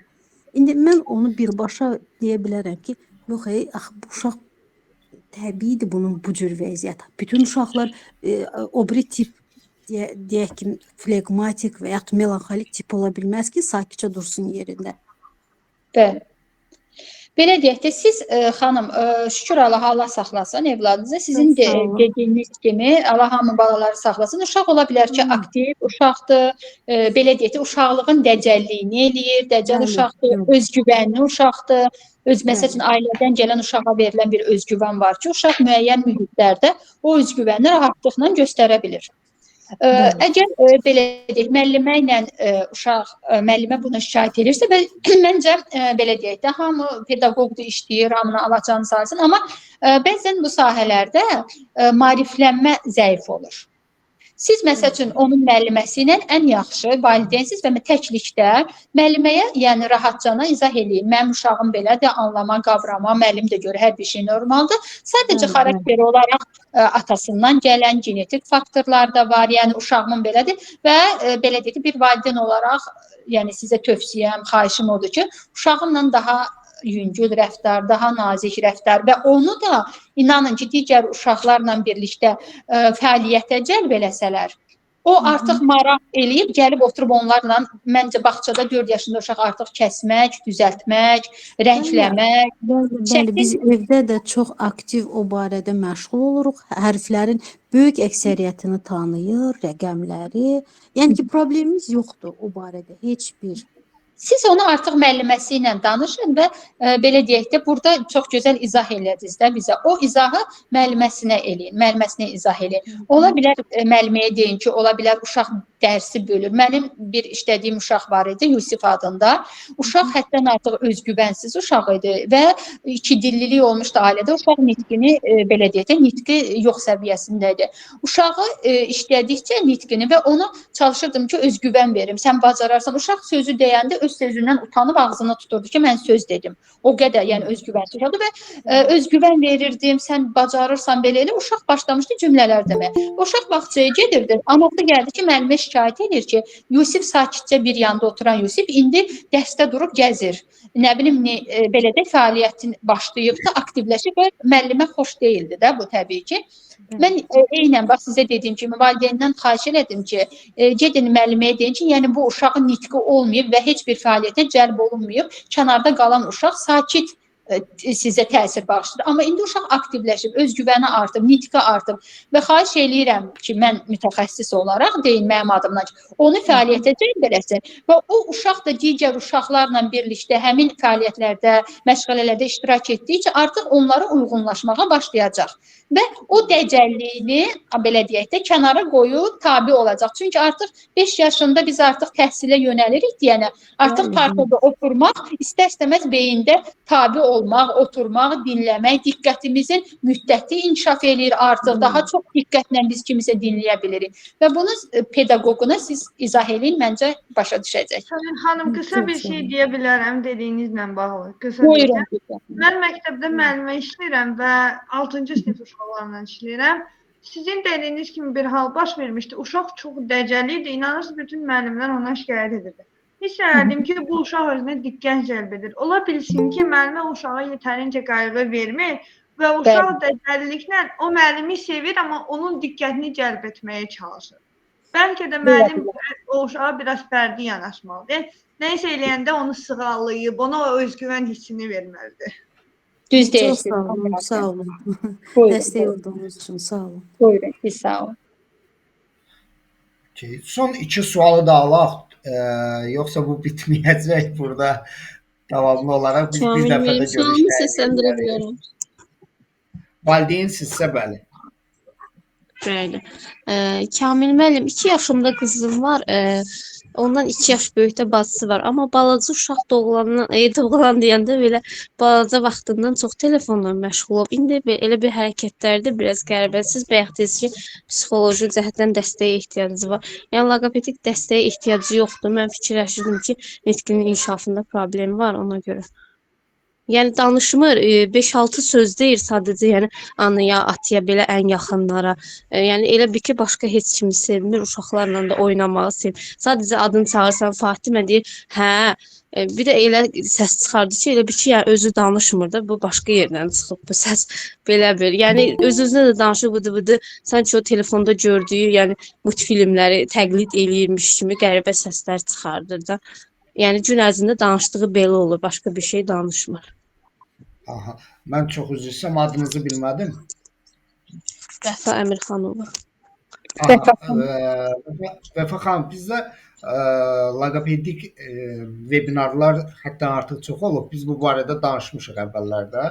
Loqopedik iş uşaq artıq danışa bilir və müəyyən bir yaş mərhələsindən sonra ki, səsləri korreksiya falan edilən dövrdə aparılır. Burada siz dediyiniz məsələdə əgər problemlər varsa, birinci burada uşaq psixiatrı müayinə eləməlidir uşağı. Psixiatrik müayinədən sonra ehtiyac olarsa, onun göstərişinə uyğun olaraq psixoloq, daha sonra isə loqoped və yaxud da ehtiyac varsa orada fizioterapevt və yaxud duyuq dinləmə mütəxəssisi və s. kompleks şəkildə yəni iş aparır. Amma birinci növbədə əgər yaşından daha qalma və inkişaf davranışı varsa, psixiatr mütləq müayinəsində olmalıdır. Başa düşdüm, çox sağ olun. İstəsəniz müraciət edə bilərsiniz. Bir dəfə bir baxa bilərik, ilkin müayinədən keçirə bilərik. Ehtiyac olsa psixiatra yönləndirərik. Çox sağ olun. Sağ olun. Gönxan əlavə eləmək istəyirdiniz orada? Məsələn bir fikir yoxsa digər sual alaq.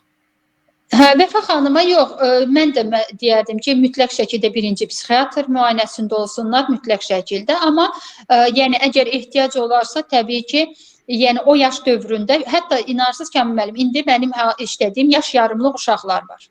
Məsəl üçün, nitqi olmayan yaş yarım. Çünki valideynlər, maariflənən valideynlər artıq uşaqlarında çatışmazlığı görüb, riskli qrupda olduqda artıq ilkin müdaxilə üçün uşaqlarını loqopedə də, psixoloqa da müraciət edirlər. Amma mütləq birinci psixiatra gedin, o sizi daha düzgün yönləndirəcək.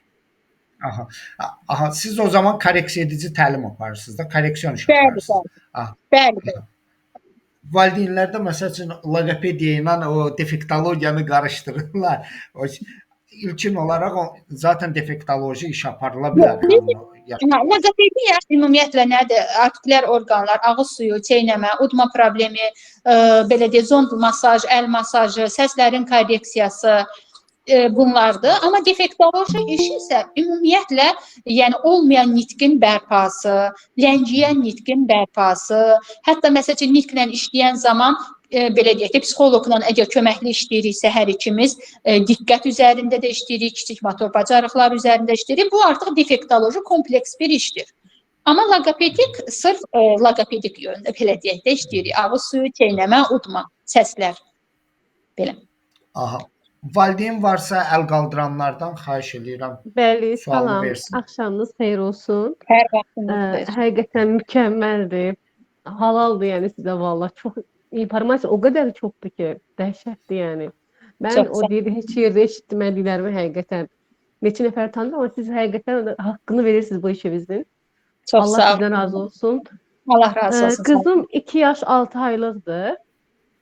Bizim mətbəximizdə bir şkafın bir gözü var. Orada biz onun üçün aldığımız şirniyyat falan konfet var ki, bir yer oradadır. Və mənə həmişə, mən ona deyəndə ki, istəyirsənsə gəl mənə de və mən sənə verirəm istədiyimi.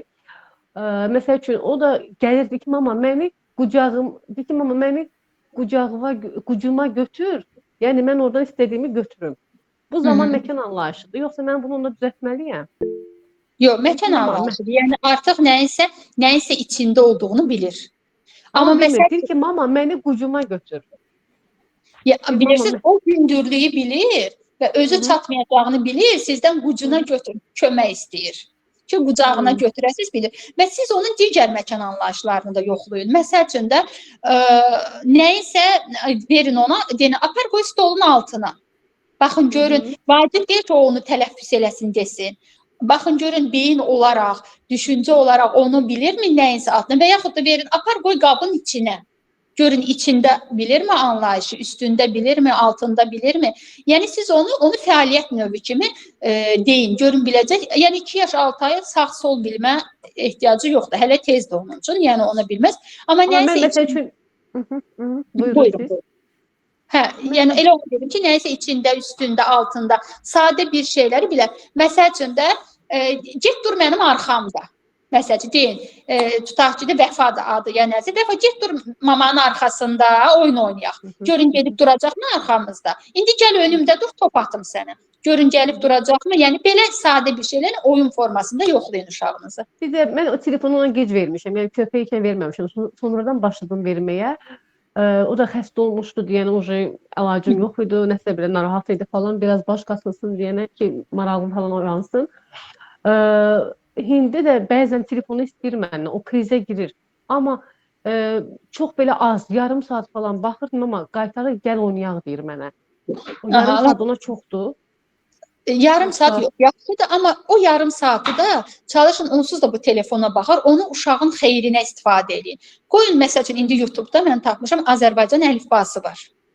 Oradan heyvanların səsi var. Bizim dildə, Azərbaycan dilində heyvandır, onun səsidir. Əlifbadır, ona aid sözlərdir. Yəni, ən azından o yarım saatı da lazımsız o cizgi filmlərinə baxıb, beynini yormaqdan da, onun nəsə öyrənə biləcəyi bir şeyə baxsın. Elə bir şeyləri verin, baxsın. Təşəkkürlər, minnətdarım, çox sağ olun. Buyurun. Siz sağ olun, buyurun xanım. Sağ olun. Saat artıq 10-dur. 2 saatdır buradayıq. Bir sual da alaq, yekunlaşdıraq. Ona bir 5 dəqiqə qalıb. Amma çox qısa xahiş edirəm. Valideyndirsə əlini qaldıranlardan biri.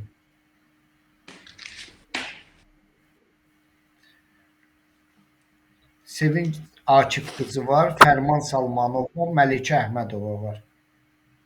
Aha, buyurun Məlikə xanım. Salam müəllim, axşamınız xeyir olsun. Hər ikinizə minnətdaram. Təşəkkür edirəm bu webinarı təşkil etdiyiniz üçün. Müəllim, sizdən tək xahişim, siz necədir? Hər kəsin elə bir ki, psixoloqların konsultasiyasına, mərkəzlərə müraciət eləməyə, necə deyim, maddi gücü çatmır. Və biz uşaqlarımızı evdə psixoloji cəhətdən inkişaf etdirməyin metodlarını öyrənmək istəyirik. Və xahiş edirəm ki, bir gün bu barədə seminar təşkil edəsiniz. Çox qəşəng fikirdir. Siz, müəllimə, yəni hər kəsin büdcəsi yetərli deyil o mərkəzlərə müraciət etməyə. Çox gözəl fikirdir, mən dəstəkləyirəm. Sırf loqopedik yöndə belə bir, yəni nə vaxtsa təşkil olansa, mən canla başla hazıram. Yəni ev şəraitində uşaqların nitqin inkişaf etmə yolu. Nitqin inkişaf etmə ən çox da mən üzr istəyirəm, vaxtınızı da alıram. Psixoloji inkişafda ləngimələr uşaqlarda nitqin ləngiməsinə gətirir. Bunlar paralel inkişaf edirlər. Və biz bunu evdə aradan qaldırmağın yollarını öyrənək. Tam mənim sizdən artıq dərəcədə xahiş edirəm. Yaş kateqoriyalarına uyğun olaraq bu webinarı təşkil edin. Mən sizi başa düşürəm Məlikə xanım. Çox sağ olun. Bizim elə webinarlarımızın əsas mahiyyəti ondan ibarətdir ki, valideynlərə, əhali qrupuna bir yönəlikdir ki, psixologiya barədə maarifləndirmə yönündə bir mesajları çatdıraq. Mən bir kitab gətizdirmişdim Moskva. Daha doğrusu mənim müəllimim, ustadım gətizdirmişdi. Ava terapiya ilə bağlı idi. Çox qalın bir kitabdır və o kitab əsasən valideynlərə yönəlmişdir. Bir kitabdır. Proqram yarıdan çox hissəsi də proqramdır. Mən sadəcə bir donor tapa bilmirəm ki, o kitabı tərcümə elətdirim Azərbaycan dilinə və valideynlər üçün bir materiala çevrilsin. Əgər valideynlərin öz içlərində və belə bir imkana malik olanlar varsa, dəstək olmaq istəyirlərsə, biz bax o kitabı yaxşı tərcümə edib əl çatan edə bilərik əksəriyyət üçün. Amma sizin çağırışınızı eşitdim. Biz çalışarıq ki, sırf valideynlər üçün bu yöndə bir vebinarlar eləyək. Yekunlaşdırırıq. Çox sağ olun. Bir də sözünüz zəhmət olmazsa, Könül xanım bugün elə danışdı ki, həqiqətən mən elə adam yəni necə deyim, yararlandı yəni. İlla ki da getməyə ehtiyac duymadı. Kimsə nəsə desə ev üsulundan ona bir yöntəm verdi. Həqiqətən mükəmməldir. Çox sağ olun xanım, minnətdaram. Çox sağ olun. Biz də təşəkkür edirik Könül xanıma və bizim kiçik bir təşəkkürnaməmiz var. Elektron formada olsa da biz bunu sizə poçtanıza göndərəcəyik. Çox sağ olun Kamil müəllim. Mən də öz təşəkkürümü bildirirəm. Sağ olun, var olun. Çox sağ olun. Valideynlərə də, sizə də, təşəkkür eləyən hər bir kəsə də. Nə xoş mənə ki, bugün sizlərə nəsə bir şey qata bildim. Yəni, nə vaxtda nə lazım olsa, məncə qulluğunuzdayıq. Hər bir valideynə dəstək olmağa, kömək olmağa. Çox sağ olun siz də hər şeyə görə.